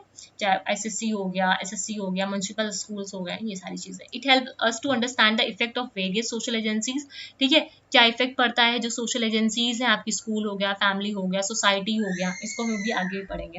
ये स्टडी करता है रिलेशनशिप जो है सोशल क्लास के बीच में, कल्चर के बीच में, लैंग्वेज के बीच में, पेरेंटल जो एजुकेशन है, ऑक्यूपेशन है, ठीक है, बच्चों की अचीवमेंट क्या है, इन सब के बीच में जो भी रिलेशनशिप है उनको ये स्टडी करता है। ये स्टडी करता है रोल एंड जो स्ट्रक्चर हुआ है स्कूल का, पीयर ग्रुप का, पर्सनैलिटी ऑफ द स्टूडेंट, इसको भी ये स्टडी करता है। ये प्रोवाइड करता है understanding of the problem such as racism, communalism, general discrimination, ठीक है। ये भी आपका इंपॉर्टेंट स्लाइड है, ठीक है। स्कोप। अब आते हैं फंक्शंस की बात करते हैं कि एजुकेशन जिस एजुकेशन है, ठीक है, function of education in society, assimilation and transmission of culture, मतलब जो भी नए जो भी चीज़ें हैं, ठीक है, हमारी सोसाइटी में, उसको एसिमिलेट करना, ट्रांसमिट करना, उन कल्चर को प्रिजर्व करना, उन ट्रेडिशंस को, ठीक है, जिससे हम उसे ट्रांसमिट कर पाए एक जनरेशन से दूसरे जनरेशन में। डेवलपमेंट करना नए नए सोशल पैटर्न्स को, ठीक है। Activation of constructive and creative forces, जो क्रिएटिव फोर्सेस हैं, ठीक है, और कंस्ट्रक्टिव जो चीज़ें हैं उसको एक्टिवेट करना, उसको डेवलप करना, है ना। कैरेक्टरिस्टिक्स क्या है? सोशियोलॉजी एक इंडिपेंडेंट साइंस है एब्स्ट्रैक्ट है ना कि कॉन्क्रीट है। सोशियोलॉजी क्या है, सोशल साइंस है ना कि फिजिकल साइंस है। सोशियोलॉजिकल रैशनल है, ध्यान रखना, ना कि इंपीरिकल साइंस है, पूछा गया है। सोशियोलॉजी की क्या है, एक कैटेगोरिकल है ना कि नॉर्मेटिव है। सोशियोलॉजी जनरलाइजिंग है ना ही इंडिविजुअलाइजिंग है। हम इसे क्या कर सकते हैं, सोशल चेंज जो भी होते हैं उसको हम जब जनरलाइज करते हैं, ठीक है, सोशल जो भी रिलेशनशिप होते हैं जनरलाइज वे में होते हैं, ठीक है। सोशल स्ट्रैटिफिकेशन, ठीक है, वेरी इंपॉर्टेंट, स्ट्रैटिफिकेशन से क्वेश्चंस आए, मतलब हम कैसे लोगों को मतलब कैसे उनको मतलब करते हैं, स्ट्रेटिफिकेशन कैसे करते हैं उनका, मतलब इनइक्वालिटी के बारे में यहाँ पे बात की जा रही है, जो सोशल इनक्वालिटी आती है, ठीक है, उसकी बेसिस पे यहाँ पे बात करते हैं। इन ऑल सोसाइटी जो पीपल होते हैं वो क्या करते हैं, उनको मतलब वो मतलब डिफर करते हैं अपनी एज पे, सेक्स पे, पर्सनल उनकी जो कैरेक्टरिस्टिक्स है, उनकी पर्सनालिटी जो है, उनका रिलीजन जो है, उनकी एजुकेशन जो, इन सबसे वो क्या करते हैं, मतलब डिफर करते हैं, अलग अलग होते हैं, ठीक है। वो बताता है उनकी व्यक्तिगत जो भिन्नताएं हैं उनके बारे में वो बताता है। ह्यूमन सोसाइटी जो है वो होमोजीनियस नहीं है, वो हेट्रोजीनियस है। ऑब्वियस सी बात है, सब लोग अलग अलग हैं तो वो क्या होगा, हेट्रोजीनियस होगा, होमोजीनियस तो नहीं होगा।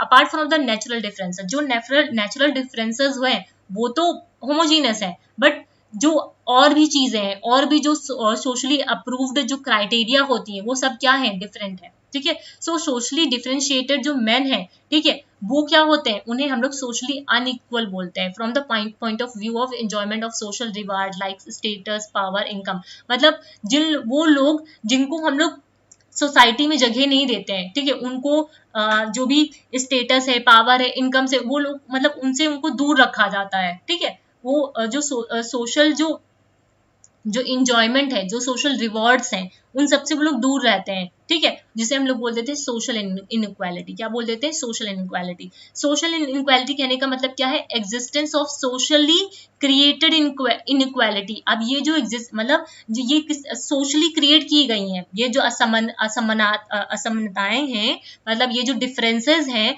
ये सामाजिक रूप से बनाई गई हैं, ठीक है। इनका जो एग्जिस्टेंस है ये किसने किया, समाज ने किया है, ठीक है। Social stratification is a particular form of social inequality. All societies arrange their member in terms of जितनी भी सोसाइटीज होती हैं वो अपने मेंबर्स को क्या करती है, सुपीरियरिटी, इंफीरियरिटी और इक्वालिटी के बेसिस में क्या करती हैं, उसको अरेंज करती हैं। पहले बड़ा आएगा, मतलब पहले जिसके पास पावर ज्यादा है, ठीक है, ऐसा होता नहीं है, higher class, middle class, lower middle class, फिर लोअर क्लास, ऐसा वाला। Stratification is the process of interaction. Stratification क्या है, it is a process of interaction. ये क्या है, एक प्रोसेस है इंटरैक्शन का, डिफरेंशिएशन का, ठीक है, जिसमें हम देखो ये इंपॉर्टेंट लाइन है आपकी स्ट्रैटिफिकेशन की, जिसमें हम क्या करते हैं, लोगों को रैंक देते हैं, लोगों को क्या करते हैं, रैंक देते हैं, हाई टू लोअर, ठीक है। ये लोअर क्लास के लोग हैं, ये रिच क्लास के लोग हैं, ये पुअर क्लास के लोग हैं, तो हम क्या कर रहे हैं, ये सोसाइटी ही तो है जो उसको रैंक दे रही है कि ये लोअर है, ये हायर है, ठीक है। वो डिफरेंशिएट कर रही है उनके बीचों में, सोसाइटी ये स्ट्रैटिफाइड कर रही है, डिफरेंशिएट कर रही है ना। ये भेदभाव कैसे कौन कर रहा है, ये भेदभाव एक तरीके का जो स्तरीकरण, ये जो बातचीत है या फिर भेदभाव की एक प्रक्रिया है, जिसमें कुछ लोग दूसरे की तुलना में उच्च रैंक पे आते हैं, मतलब हायर क्लास को तुलना किससे कर रहे हैं, लोअर क्लास से कर रहे हैं, है ना, उनको हम रैंकिंग में रख रहे हैं। In one word, when individual and group are ranked according to some commonly accepted basis of valuation in a hierarchy of status level based upon the inequality of social position, social stratification occur। मतलब हम क्या करते हैं, जब लोगों को hierarchy में रखते हैं, ठीक है, स्टेटस मतलब उनके लेवल पे, उनके स्टेटस के अकॉर्डिंग एक हायरार्की बना देते हैं, अपर हायरार्की, लोअर हायरार्की, ठीक है। जो लोग जिनके पास जितना पावर होता है उनको अपर वाले में डाल देते हैं, है ना, उनकी पोजीशन जितनी मतलब जिस पोजीशन पे होते हैं उनकी पोजीशन के बेसिस पे, उनके कास्ट के बेसिस पे उनको हम हायर लेवल पे डाल देते हैं, है ना। तो सोशल स्ट्रैटिफिकेशन क्या है, it is nothing but the division of society. यहाँ पे क्या है, डिवीजन ऑफ सोसाइटी है, डिफरेंट डिफरेंट स्टाटा में हम क्या कर रहे हैं, डिफरेंट डिफरेंट लेयर्स में हम क्या कर रहे हैं, इस सोसाइटी को डिवाइड कर रहे हैं, ठीक है। जहाँ पे क्या इन्वॉल्व होता है, hierarchy of a social group. यहाँ पे क्या होता है, hierarchy of a social group. समझ रहे हो इस चीज को, सोशल स्ट्रैटिफिकेशन को। सोशल स्ट्रैटिफिकेशन क्या है, it is nothing but a division, ठीक है। यहाँ पे हम क्या कर रहे हैं, सोसाइटी को डिवाइड कर रहे हैं, ठीक है। सोसाइटी को हम क्या कर रहे हैं, यहाँ पे हम डिवीजन करने का काम कर रहा है। एक स्ट्रेटा में ये हायर ग्रुप के लोग हैं, ये लोअर ग्रुप के लोग हैं, इनके पास पावर ज्यादा है, ये इस रिलीजन के हैं, तो ये ब्राह्मण है, ये वो है, तो इनको ऊपर रखना चाहिए, तो है ना। तो ये एक हायरार्की में हो रहा है, ठीक है। Member of a particular layer have a common identity, ठीक है, मतलब एक ये जो लेयर है तो इनकी एक आइडेंटिटी होगी, यहाँ पे सारे पावरफुल लोग आ जाएंगे, हायर क्लास के लोग आ जाएंगे, ये क्या हो जाएंगे, इनकी एक करेक्टरिस्टिक्स हो जाएगी, यहाँ पे बी करेक्टरिस्टिक्स वाले सारे लोग आ जाएंगे, ठीक है। तो ये चीज यहाँ पे बोली जा रही है, ठीक है। उनकी सिमिलर लाइफ स्टाइल होती है, मतलब जो आपके पावरफुल लोग हैं, ठीक है, जो हायरकी में सबसे ऊपर आते हैं, उनकी लाइफ स्टाइल सिमिलर होगी, उनकी लाइफ स्टाइल क्या होगी, सिमिलर होगी, ठीक है। और यहाँ पे सारे एक ग्रुप वाले लोग ही आएंगे, ठीक है, जिनकी लाइफ स्टाइल सिंपल सिमिलर होगी, पैसे रुपए सब सिंपल होगा, है ना, वही चीज। और उसके बाद बी में कौन आएंगे, जो लोअर क्लास के होंगे, जो लोअर क्लास के होंगे, ठीक है, इनकी लाइफ स्टाइल क्या होगी, सिमिलर होगी, ठीक है। तो ऐसे हम लोग क्या कर रहे हैं, सोसाइटी को डिवाइड कर रहे हैं, राइट। क्लियर है यहाँ तक, उम्मीद करती हूँ यहाँ तक दिक्कत नहीं रही होगी, है ना। अब बेसिस क्या है, किस बेसिस पे हम सोसाइटी को डिफरेंशिएट कर देते हैं। जब हम बॉर्न होते हैं तो ऐसा तो नहीं है हम डिफरेंशिएट, मतलब हमको पहले से ही पता होता है कि हम इस सोसाइटी में ऐसे ऐसे हमको स्ट्रैटिफिकेशन हुआ है, नहीं ना, ठीक है। तो ये सोसाइटी करती है, उसके कुछ डायमेंशंस होते हैं, क्या होता है, क्लास के बेसिस पे होता है ना। हम क्लास के बेसिस पे उनको डिफरेंशिएट करते हैं, पावर के बेसिस पे डिफरेंशिएट करते हैं, और कौन सा स्टेटस है उसके बेसिस पे हम क्या करते हैं, उनको डिफरेंशिएट कर देते हैं, है ना। अगर हम क्लास की बात करते हैं तो वेल्थ, पैसे रुपयों के लेवल पे, ठीक है, क्लास की अगर हम बात करें तो वेल्थ के रेफर करता है। अगर हम पावर की बात करें तो कितना ज्यादा सोसाइटी में उनका पावर है, ठीक है, कितना ज्यादा पावर है उसके बेसिस पे। स्टेटस की बात करें तो प्रेस्टीज आता है, डिस्ट्रीब्यूशन यहाँ पे किसका होता है, प्रेस्टीज का होता है, सोशल ऑनर का होता है, ठीक है। तो ये स्टेटस होता है आपका, ठीक है, ये की पॉइंट में ही है आपका। अब आते हैं जैसे टाइप ऑफ सोशल स्ट्रैटिफिकेशन होता है, कास्ट होता है, क्लास होता है, स्टेट होता है, स्लेवरी होता है, ठीक है, मतलब स्लेवरी कहने का मतलब गुलामी करना, ठीक है, ये आता है। अगर कास्ट की बात करते हैं तो ये क्या होता है इंडोगेमस होता है, ध्यान रखना, ये इंडोगेमस होता है, पहले से ही होता है, जन्म से ही होता है, ठीक है। जैसे ब्राह्मण, क्षत्रिय, वैश्य, शूद्र, ये सब क्या है, एक तरीके का कास्ट है, ये हमारे पास जन्मजात होता है, बर्थ से ही हो जाता है, ठीक है।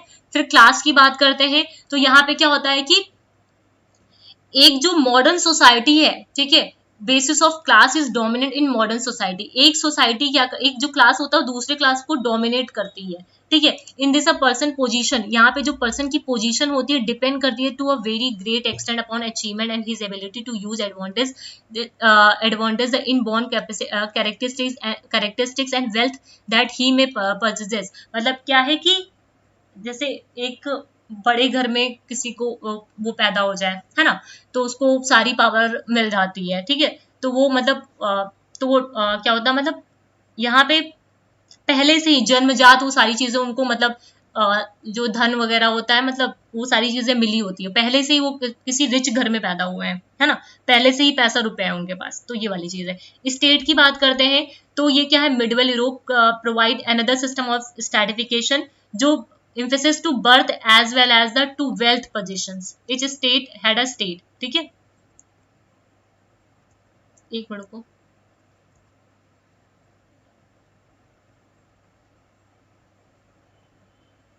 ये वाला जो मैंने अभी ऊपर बताया है वो यहाँ पे होगा स्टेट में, ठीक है। मतलब एक राजघराना है, आप वहां पे मतलब वो जो उनका जो वेल्थ है, पोजीशन उसका मिल जाना पूरे स्टेट का, ठीक है, तो वो पैसे रुपए के बेसिस पे यहाँ पे होता है। क्लास क्या होता है, जब आपकी पोजीशन पे डिपेंड करता है, ये किस पे डिपेंड करता है, आपकी पोजीशन पे डिपेंड करता है, तो ये करेक्ट कर लेना, ठीक है। क्लास पे हम जब स्टेट फाइट करते हो तो किस पे डिपेंड करता है, ये पोजीशन पे डिपेंड करता है। स्लेवरी कहने का मतलब क्या है कि हम मतलब दासता का आर्थिक आधार, मतलब गुलामी करना, ठीक है, हर मतलब एक जो लेबर क्लास होते हैं वो अपने जो ओनर होते हैं उनको मानना, ठीक है, उनकी जो उनके ऊपर हुक्म चलाना, ठीक है। मास्टर पावर किस पे होती है, over the slave was unlimited, ठीक है। बेसिकली आपको ये जो नाम है वो याद होने चाहिए। पूछा जाता है यहाँ पे कि जो क्लास स्ट्रैटिफिकेशन का बेसिस क्या होता है, तो क्लास पावर और स्टेटस होता है, क्लास पावर स्टेटस होता है, ये आपके प्रीवाईक्यू में पूछा गया है, ठीक है। अब कुछ ये डेफिनेशंस है मैंने डाल दी है, ठीक है, आप लोग एक बार इसको देखिएगा, ठीक है। ऑकबर्न की इंपॉर्टेंट है आपकी ये डेफिनेशन, ठीक है। ऑकबर्न ने बोला by individual the process by which individual and group are ranked, जिसमें एक तरीके का ये प्रोसेस होता है जहाँ पे इंडिविजुअल या ग्रुप को हम क्या करते हैं, मोर और लेस इंड्यूरिंग हायरार्की में रखते हैं, ठीक है।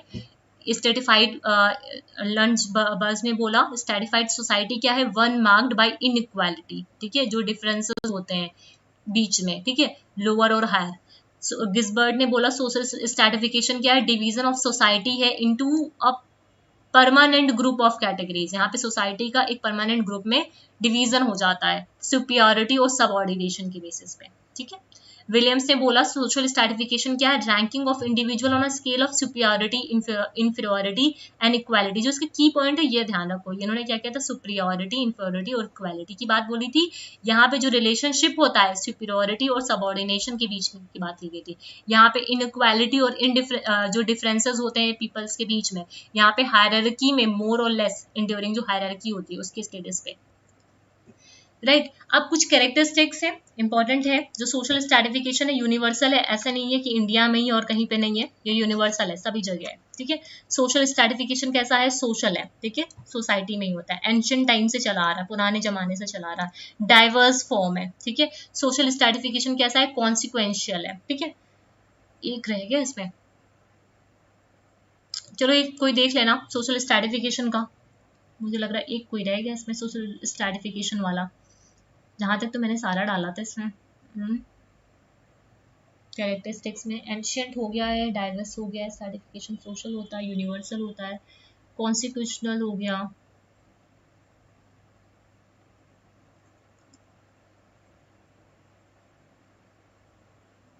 इतना ही है इसमें, एक नहीं हो, एक कोई देख लेना, कोई अपने आप से ऐड कर लेना इसमें, ठीक है। अब आ जाओ नेक्स्ट, सोशल मोबिलिटी। अब ये जो सोशल मोबिलिटी है, सोशल मोबिलिटी को क्या बोलोगे कि जो गतिशीलता, ठीक है। सोशल मोबिलिटी भी डिफरेंट डिफरेंट होती है। Social mobility refers to the movement with social structure, मतलब हम एक पोजीशन से जब दूसरी पोजीशन में जाते हैं, ठीक है, ये क्या है, within the social structure होती है, ठीक है, within the social structure होती है, इंपॉर्टेंट है ये सारी पॉइंट, ठीक है। From one social position to another social position, from one position to another, it means a change हो रहा है हमारी सोशल स्टेटस में, ठीक है। मतलब फार्मर का बेटा कोई ऑफिसर बन जाता है, ठीक है। All society provides some opportunity for social mobilities, but the society differ from each other to extent in which individual can move from one class। जब एक क्लास से हम दूसरे क्लास में जाते हैं, एक लेवल से हम दूसरे लेवल पे जाते हैं, ठीक है, तो ये क्या होती है, सोशल मोबिलिटी होती है। लाइक फार्मर का जो बेटा है, ठीक है, वो क्या बन जाता है, ऑफिसर बन जाता है, ठीक है। तो ये क्या है, सोशल मोबिलिटी हो गया। पहले वो क्या था, फार्मर का बेटा था, अब उसका लाइफस्टाइल भी चेंज हुआ होगा, है ना। तो ये वाली सारी चीजें। It is said that the greater the amount of social mobility the more open the class structure, मतलब जितनी ज्यादा सोशल मोबिलिटी होगी, ठीक है, जितनी ज्यादा सोशल मोबिलिटी होगी उतना ही ज्यादा ओपन क्लास स्ट्रक्चर होगा, उतना ही ज्यादा ओपन क्लास स्ट्रक्चर होगा। जो कंसेप्ट है सोशल मोबिलिटी का, वो किसकी बात करता है, ओपनेस की बात करता है, ठीक है, मतलब खुलेपन की बात करता है सोशल स्ट्रक्चर में। The nature, forms, direction and magnitude of social mobility depend किस पे करता है, कि किस टाइप का सोशल स्ट्रैटिफिकेशन हो रहा है, ठीक है। ये सोशल स्ट्रैटिफिकेशन किस स्ट्रैटिफिकेशन हम लोगों ने देखा ना, कास्ट और स्टेटस और पावर के बीच पे हो रहा है, लेकिन वो अब हम ये जब सोशल मोबिलिटी की हम बात करेंगे ना, तो किस टाइप का स्ट्रैटिफिकेशन हो रहा है यहाँ पे, ठीक है। Sociologist study social mobility in order to find out the relative openness, मतलब ये ओपनेस की बात करता है, खुलेपन की बात करता है। अब ये भी डिफरेंट डिफरेंट टाइप के होते हैं, मतलब फ्रॉम लोअर टू हायर होते हैं, ये डायरेक्शन के बेसिस पे, ठीक है। और फ्रॉम जैसे ये लोअर टू हायर हो गया आपका, ठीक है, और ये हायर टू लोअर हो गया, ठीक है।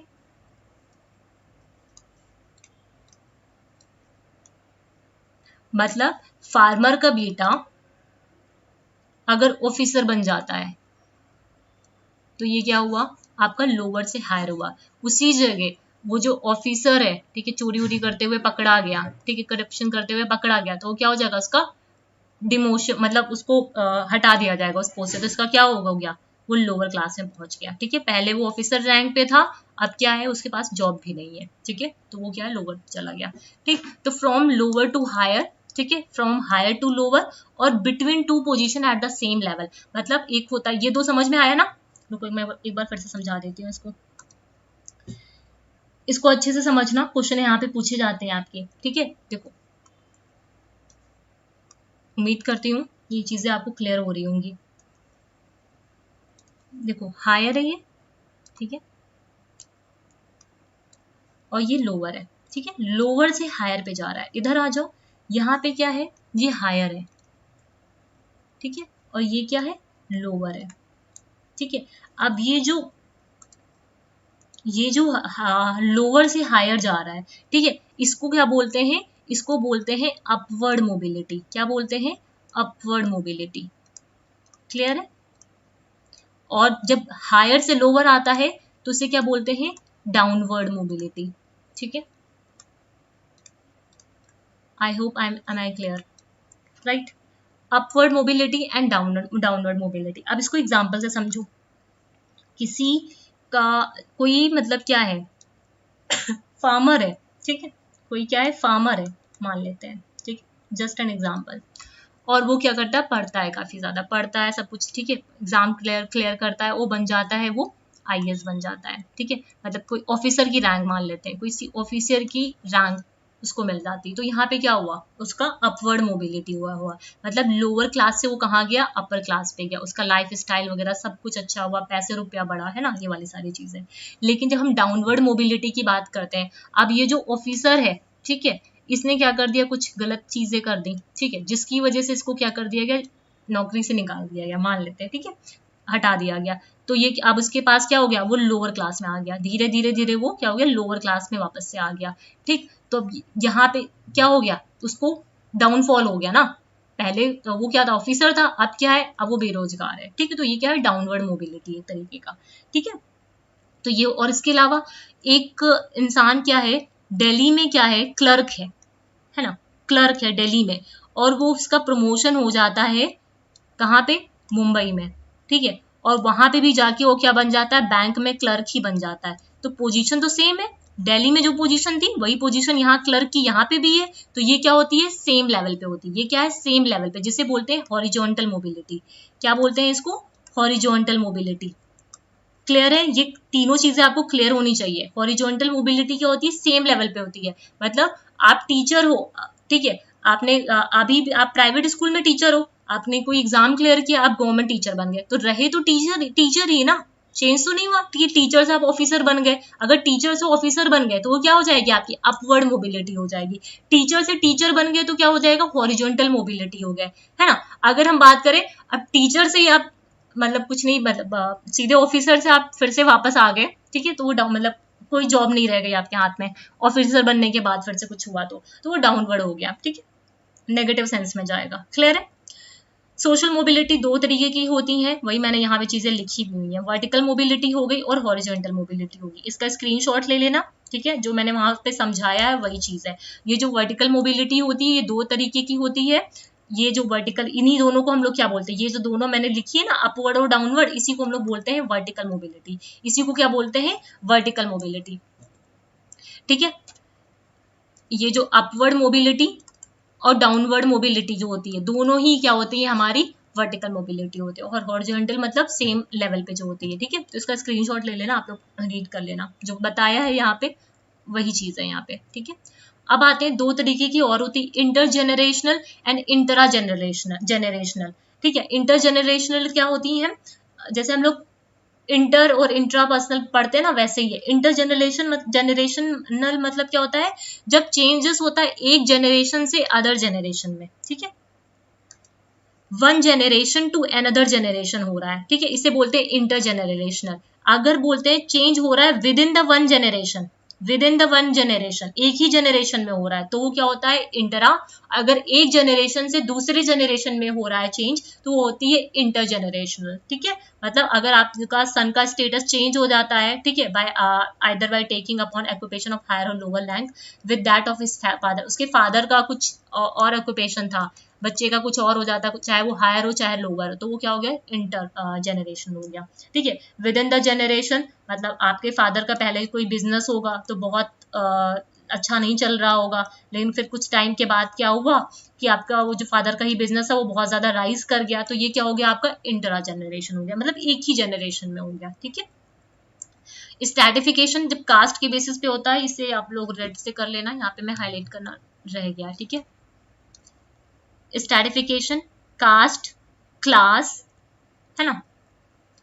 कास्ट के बेसिस पे अगर देखें तो कास्ट पे कैसा होता है, हेरिडिटरी होता है, बता चुकी हूँ अभी वहीं पे भी हेरिडिटरी होता है, पहले से ही होता है, ठीक है। अगर क्लास के बेसिस पे देखें तो क्लास क्या है, एक ओपन सिस्टम है, क्लास क्या है, एक ओपन सिस्टम है, ठीक है। यहाँ पे जो यहाँ पे क्या होती है, under this system vertical mobility क्या होती है, एब्सोल्युटली फ्री होती है, ठीक है। क्लास, अगर हम क्लास की बात करते हैं तो यहाँ पे वर्टिकल मोबिलिटी आती है, हायर टू लोअर भी हो सकता है, लोअर टू हायर भी हो सकता है, एक स्टेटस से हम दूसरे स्टेटस में जाते हैं जहाँ पे कोई भी बैरियर नहीं होता है, ठीक है। तो यहाँ पे वेल्थ, मनी, इंटेलिजेंस, पावर, ये सब सारी चीजें आती हैं, ठीक है। अब इनकी कुछ कैरेक्टरिस्टिक्स हैं, ये मैंने अभी बताई है क्या, रिपीट हो गया है शायद, ये एक दो स्लाइड रिपीट हो गई है। रैशनल और इम्पेरिकल होती है, ये प्योर साइंस है, ठीक है, ना कि अप्लाइड साइंस है। ये सोसाइटी का science, it is a science of society, reaction, social life, हाँ ये रिपीट हो गया आपका, सॉरी। आप सोशियोलॉजी की कुछ डेफिनेशंस हैं, ठीक है, ये अपनी कॉपी में आप लोग लिख लीजिएगा, डेफिनेशन वैसे इंपॉर्टेंट होती है आपकी सेट वगैरह के एग्जाम्स के लिए। गिजनबर्ग की बात करते हैं तो study of society that is of the web tissue of human interaction, ये एक तरीके का जाल है बातचीत का, अंतर संबंधों का, ठीक है। सैमुअल ने बोला society ask what happens to man, क्या हुआ है, by what rule they behave, ठीक है, no in so far as they unfold their understandable individual existence in their totality, but in so far they form a group and determined by their group, मतलब वो अपने group की जो characteristics, मतलब ये पूछता है कि मनुष्य जो मैन है उसके साथ क्या क्या होता है, कैसे कैसे किन किन रूल को वो फॉलो करता है, किसके थ्रू वो बिहेव करता है। सोशियोलॉजी क्या है, एक बॉडी ऑफ लर्निंग है, किसकी, सोसाइटी की, ठीक है। ये रिलेशनशिप हम लोगों ने देख लिया। अब थ्योरेटिकल अप्रोच की बात करते हैं। थ्योरेटिकल अप्रोच जो है सोशियोलॉजी की ऑफ एजुकेशन की, सिंबॉलिक इंटरैक्शनिज्म है, स्ट्रक्चरल फंक्शनलिज्म है, कॉन्फ्लिक्ट थ्योरी है। देखो ये थोड़ा लंबा है। इसके बाद आपका सोशल इंस्टीट्यूशन है, कॉन्फ्लिक्ट थ्योरी, ये हम लोग कल कर लेंगे, है ना, ये जो अप्रोच है, क्योंकि इसमें टाइम लगेगा, ऑलमोस्ट आपका काफी ज्यादा टाइम हो भी गया है, तो ये वाला हम लोग कल कर लेंगे। जो सोशल इंस्टीट्यूशन है वो इजी भी और जल्दी हो भी जाएगा, तो वो भी कर लेते हैं हम लोग। इधर आ जाओ, सोशल इंस्टीट्यूशन, ठीक है।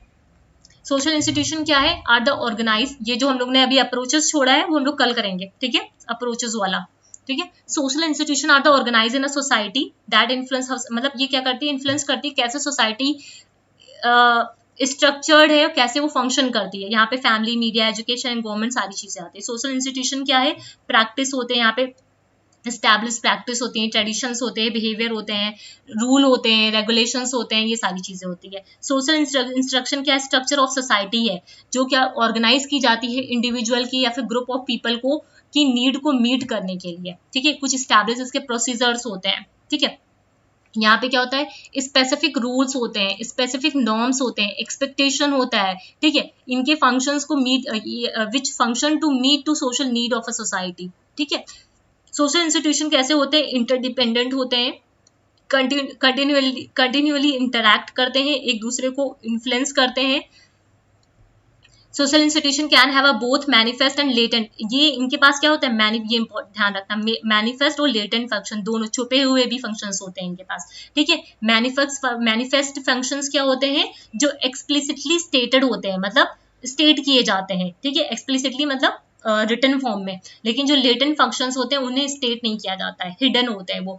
Each social relation institution plays a vital role in functioning of the society, मतलब जितने भी सोशल इंस्टीट्यूशंस हैं वो इंपॉर्टेंट रोल प्ले करते हैं, ठीक है। जिसमें सबसे पहले जैसे इनकी कुछ कैरेक्टरिस्टिक्स है, ये कैसे होते हैं, इंड्यूरिंग होते हैं, स्टेबल होते हैं, they serve as a purpose ideally providing better chances for human survival for flourishing, है ना।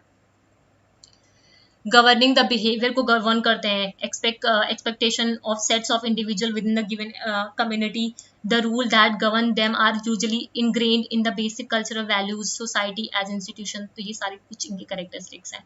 अब ये इंपॉर्टेंट है आपका, types of social institution, question यहाँ से कई बार पूछे गए, फैमिली से, स्कूल से, सोसाइटी से। अब फैमिली के डिफरेंट टाइप्स हैं, ठीक है, इंपॉर्टेंट है ये वाला क्योंकि इससे क्वेश्चन कई बार पूछे गए। फैमिली की अगर बात करें तो ये क्या होता है, मेजर होता है, प्राइमरी फंक्शन, प्राइमरी होता है, ठीक है, एक तरीके का बिल्डिंग ब्लॉक होता है, ठीक है। सोशल इंस्टीट्यूशन में, क्योंकि ये प्राइमरी यूनिट होता है जिसके थ्रू हम सोशलाइज करते हैं। इनका प्राइमरी फंक्शन क्या होता है, सेकेंडरी फंक्शन। प्राइमरी फंक्शन में बायोलॉजिकल फंक्शन आते हैं, sociological function, socialisation of family member, कैसे हम फैमिली मेंबर के साथ सोशलाइज कर रहे हैं, साइकोलॉजिकल फंक्शंस आते हैं। लेकिन इकोनॉमिक और एजुकेशन और रिलीजियस फंक्शन सेकेंडरी फंक्शंस होते हैं यहाँ पे। अब ये इंपॉर्टेंट है, ये कई बार पूछा गया। किंग्सले डेविस का जो फंक्शन था फैमिली का, वो क्या था, रिप्रोडक्शन था। आपको लर्न करना पड़ेगा, इसमें कोई भी वो नहीं है कि आप एक भूल जाओ, ठीक है, ये लर्न करना ही पड़ेगा, कई बार पूछा गया। रिप्रोडक्शन था, मेंटेनेंस था, प्लेसमेंट था एंड सोशलाइजेशन था। ऑकबर्न और निम्कोफ के अकॉर्डिंग क्या था, अफेक्शनल था, रिक्रिएशनल था, एजुकेशनल था, रिलीजियस था, प्रोटेक्टिव था एंड इकोनॉमिक था। उसके बाद रीड के अकॉर्डिंग क्या था, सोशलाइजेशन था, regulation and satisfaction of sex था, इकोनॉमिक फंक्शन था, रेस एंड परस्पिचुएशन था, राइट। अब आते हैं मैक्वेर। मैक्वेर ने दो तरीके से फैमिली फंक्शन को डिवाइड किया, एक इसेंशियल, एक नॉन इसेंशियल। इसेंशियल वो जो हमारी स्टेबल कर पाए हमारी सेटिस्फेक्शन ऑफ सेक्स नीड को, प्रोविजन ऑफ होम की बात करता है, production and rearing of children की बात करता है। नॉन इसेंशियल क्या है, रिलीजियस है, एजुकेशनल है, हेल्थ रिक्रिएशन है, ये वाली सारी चीजें, ठीक है। अब आते हैं सोसाइटी। सोसाइटी क्या है, वो है जहां पे डिफरेंट लोग एक दूसरे के साथ इंटरैक्ट करते हैं, अपनी प्रॉब्लम्स को शेयर करते हैं, ठीक है। तो ये क्या होता है, डिफरेंट ग्रुप ऑफ मेंबर यहाँ पे इंटरैक्ट करते हैं। इनके फंक्शंस क्या है, ये प्रोसेस ऑफ सोशलाइजेशन में हेल्प करता है, सेंस ऑफ पर्पस देता है, preservation on social order, transmission करता है कल्चर का, रिप्रोडक्शन करता है ह्यूमन के रेस का, ठीक है। कैरेक्टरिस्टिक्स क्या होते हैं, लाइकनेस होती है, एक दूसरे में डिफरेंसेस होते हैं, ठीक है, इंटरडिपेंडेंस भी होता है और कोऑपरेशन भी होता है, ठीक है। फंक्शन क्या सोसाइटी के, provision for satisfaction of basic, यहाँ पे जो भी प्रोविजन होना चाहिए, जो भी बेसिक नीड्स होती हैं लाइक फूड, वाटर, शेल्टर, उसका प्रोविजन होना चाहिए, सोशलाइजेशन होना चाहिए, इंटरडिपेंडेंस होना चाहिए, सोशल कंट्रोल होना चाहिए, गोल अटेनमेंट होना चाहिए, एक दूसरे के साथ रिप्लेसमेंट होना चाहिए, लेबर का डिवीजन करना होना चाहिए, एक दूसरे को रोल एलोकेट करना होना चाहिए, प्रोडक्शन की प्रक्रिया होनी चाहिए, डिस्ट्रीब्यूशन होना चाहिए, है ना। स्कूल की बात करते हैं, ये क्या है, एक मिनिएचर है सोसाइटी का, ठीक है। इंपॉर्टेंट सोशल इंस्टीट्यूशंस हैं जहाँ पे बच्चे सबसे ज्यादा टाइम स्पेंड करते हैं। ये ऐसा सोशल इंस्टीट्यूशन है जहाँ पे बच्चे सबसे ज्यादा टाइम स्पेंड करते हैं। ये एक तरीके का लाइफ लॉन्ग लर्निंग का फाउंडेशन तैयार करता है, ठीक है। प्रोवाइड करता है लर्निंग स्पेस, ठीक है, अप्रोप्रिएट टीचिंग एनवायरमेंट प्रोवाइड करता है, बच्चों को प्रिपेयर करता है, बच्चों को एक इफेक्टिव मेंबर बनाने के लिए सोसाइटी का। कोठारी कमीशन ने बोला है, ये स्टेटमेंट आपको याद रखना है, जो डेस्टिनी है इंडिया की वो शेप कहाँ होती है, इन द क्लासरूम, ठीक है, उनके क्लासरूम में होती है, इन हर क्लासरूम में होती है, ठीक है। हेल्पिंग चिल्ड्रन, हेल्प करती है चिल्ड्रन को मोरल वैल्यूज को डेवलप करने में, पंक्चुअलिटी को रिस्पेक्ट करना, डाइवर्सिटी को अडॉप्ट करना, सोशल रूल्स को, नॉर्म्स को, ये सारी चीजें, है ना। फंक्शंस क्या है स्कूल के, अगर फंक्शंस की बात करें, प्रोवाइड करता है लर्निंग स्पेस, वही यहाँ पे जो लिखा हुआ है फंक्शंस वाली चीज, ठीक है, ये मैंने यहाँ पे भी लिख दी है, ठीक है, ये जो यहाँ पे लिखा है सेम चीज मैंने यहाँ पे लिख दी है, ठीक है। वो मुझे हटाना था, मैंने हटाया नहीं, ठीक है। इस तरह से ऐसे भी पढ़ सकते हो। प्रिपेयर करता है चाइल्ड को इफेक्टिव मेंबर बनाने के लिए, प्रोवाइड करता है एक लर्निंग स्पेस देता है, इन्वायरमेंट देता है। कोठारी कमीशन ने बोला है जो हमारी इंडिया के बच्चे, डेस्टिनी जो है इंडिया की, वो शेप कहाँ होती है, हमारे क्लासरूम में होती है। बच्चों को हेल्प करता है उनकी मोरल वैल्यूज को डेवलप करने में, ठीक है। तो ये सोशल इंस्टीट्यूशन मैंने इसलिए करा दिया क्योंकि छोटा सा टॉपिक था, बहुत आसानी से हो जाता। अब ये इधर आ जाओ, देखो यहाँ पे बचा क्या आपका। कल से हम लोग 1D, कल नहीं परसों स्टार्ट करेंगे 1D। इधर आ जाओ, बचा क्या 1C में, किधर गया, रुको, ये रहा। देखो हम लोगों ने अप्रोचेस जो थी सोशियोलॉजी ऑफ एजुकेशन की, ठीक है, इसको अभी नहीं किया। Symbolic interaction, structural functionalism and conflict theory, ये हम लोग कल करेंगे, ठीक है। इसमें थोड़ा सा टाइम लगेगा, इस वजह से मैंने नहीं कराया अभी, ठीक है। कंसेप्ट क्या होते हैं सोशल इंस्टीट्यूशन के, ये हम लोगों ने देख लिया, ठीक है। सोशल मूवमेंट का ये जो थ्योरी है ये बचा है आपका, ठीक है। थ्योरीज क्या है, तो ये जो अप्रोचेस है, ठीक है, अप्रोचेस प्लस जो ये थ्योरीज है, ठीक है, थ्योरीज है, इन्हें हम लोग कल करेंगे, ठीक है, क्योंकि आज करेंगे तो वीडियो बहुत ज्यादा लंबी हो जाएगी, ठीक है, तो इसलिए मैं नहीं करा रही हूँ। तो कल ये आपका 1 का C सेक्शन ऑलमोस्ट पूरा कंप्लीट हो जाएगा। फिर बचेगा हमारा 1 का D, वो भी 1 या 2 दिन में कंप्लीट, 1 दिन में ही शायद हो जाए या 2 दिन में हो जाए, ठीक है, देखते हैं जैसे भी होगा, ठीक है। तो ये आज का सेशन फिर यहीं पे एंड करते हैं। उम्मीद करती हूँ सेशंस आपके लिए हेल्पफुल रहेंगे। मैंने कोशिश की है जितना प्रिसाइज वे में और जितने कंसेप्ट हैं आपके PYQ से रिलेटेड जो कुछ भी है वो सारी चीज़ों को जो भी पॉइंट थे उन सब पॉइंट को मैंने यहाँ पे डालने की कोशिश की है।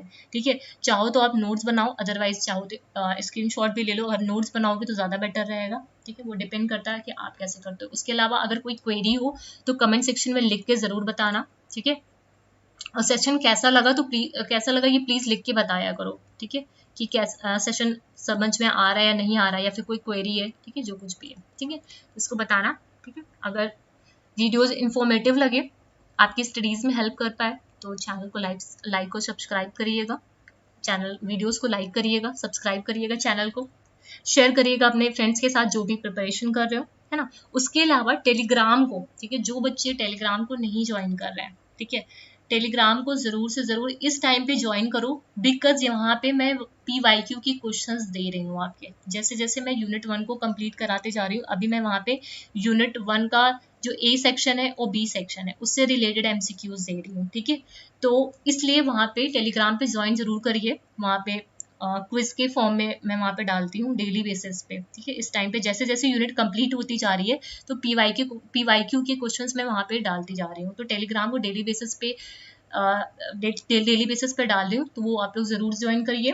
ठीक है, और जो लोग टेलीग्राम पे जुड़े हुए हैं वो इन क्विज को अटेम्प्ट करिए। ठीक है, वो आप, क्योंकि उससे क्या होगा, जो मैंने आज मॉर्निंग में डाले हैं MCQs, ठीक है, उससे काफ़ी सारे जो आपके डाउट हैं, ठीक है, क्योंकि फिलोसफी में काफ़ी सारे डाउट हो जाते हैं। अगर पहली बार में दे रहे हो तो डाउट होता है, तो उससे वो डाउट आपके क्लियर हो जाएंगे। ठीक है, अगर कोई डाउट लग भी रहा है तो वहाँ पे आप लोग मुझसे पूछ भी सकते हो। राइट, तो आज के लिए सेशन यहीं पे एंड करते हैं। उम्मीद करती हूँ सेशन अच्छा लगा होगा। ठीक है, और फिर मिलते हैं नेक्स्ट सेशन में। Thank you.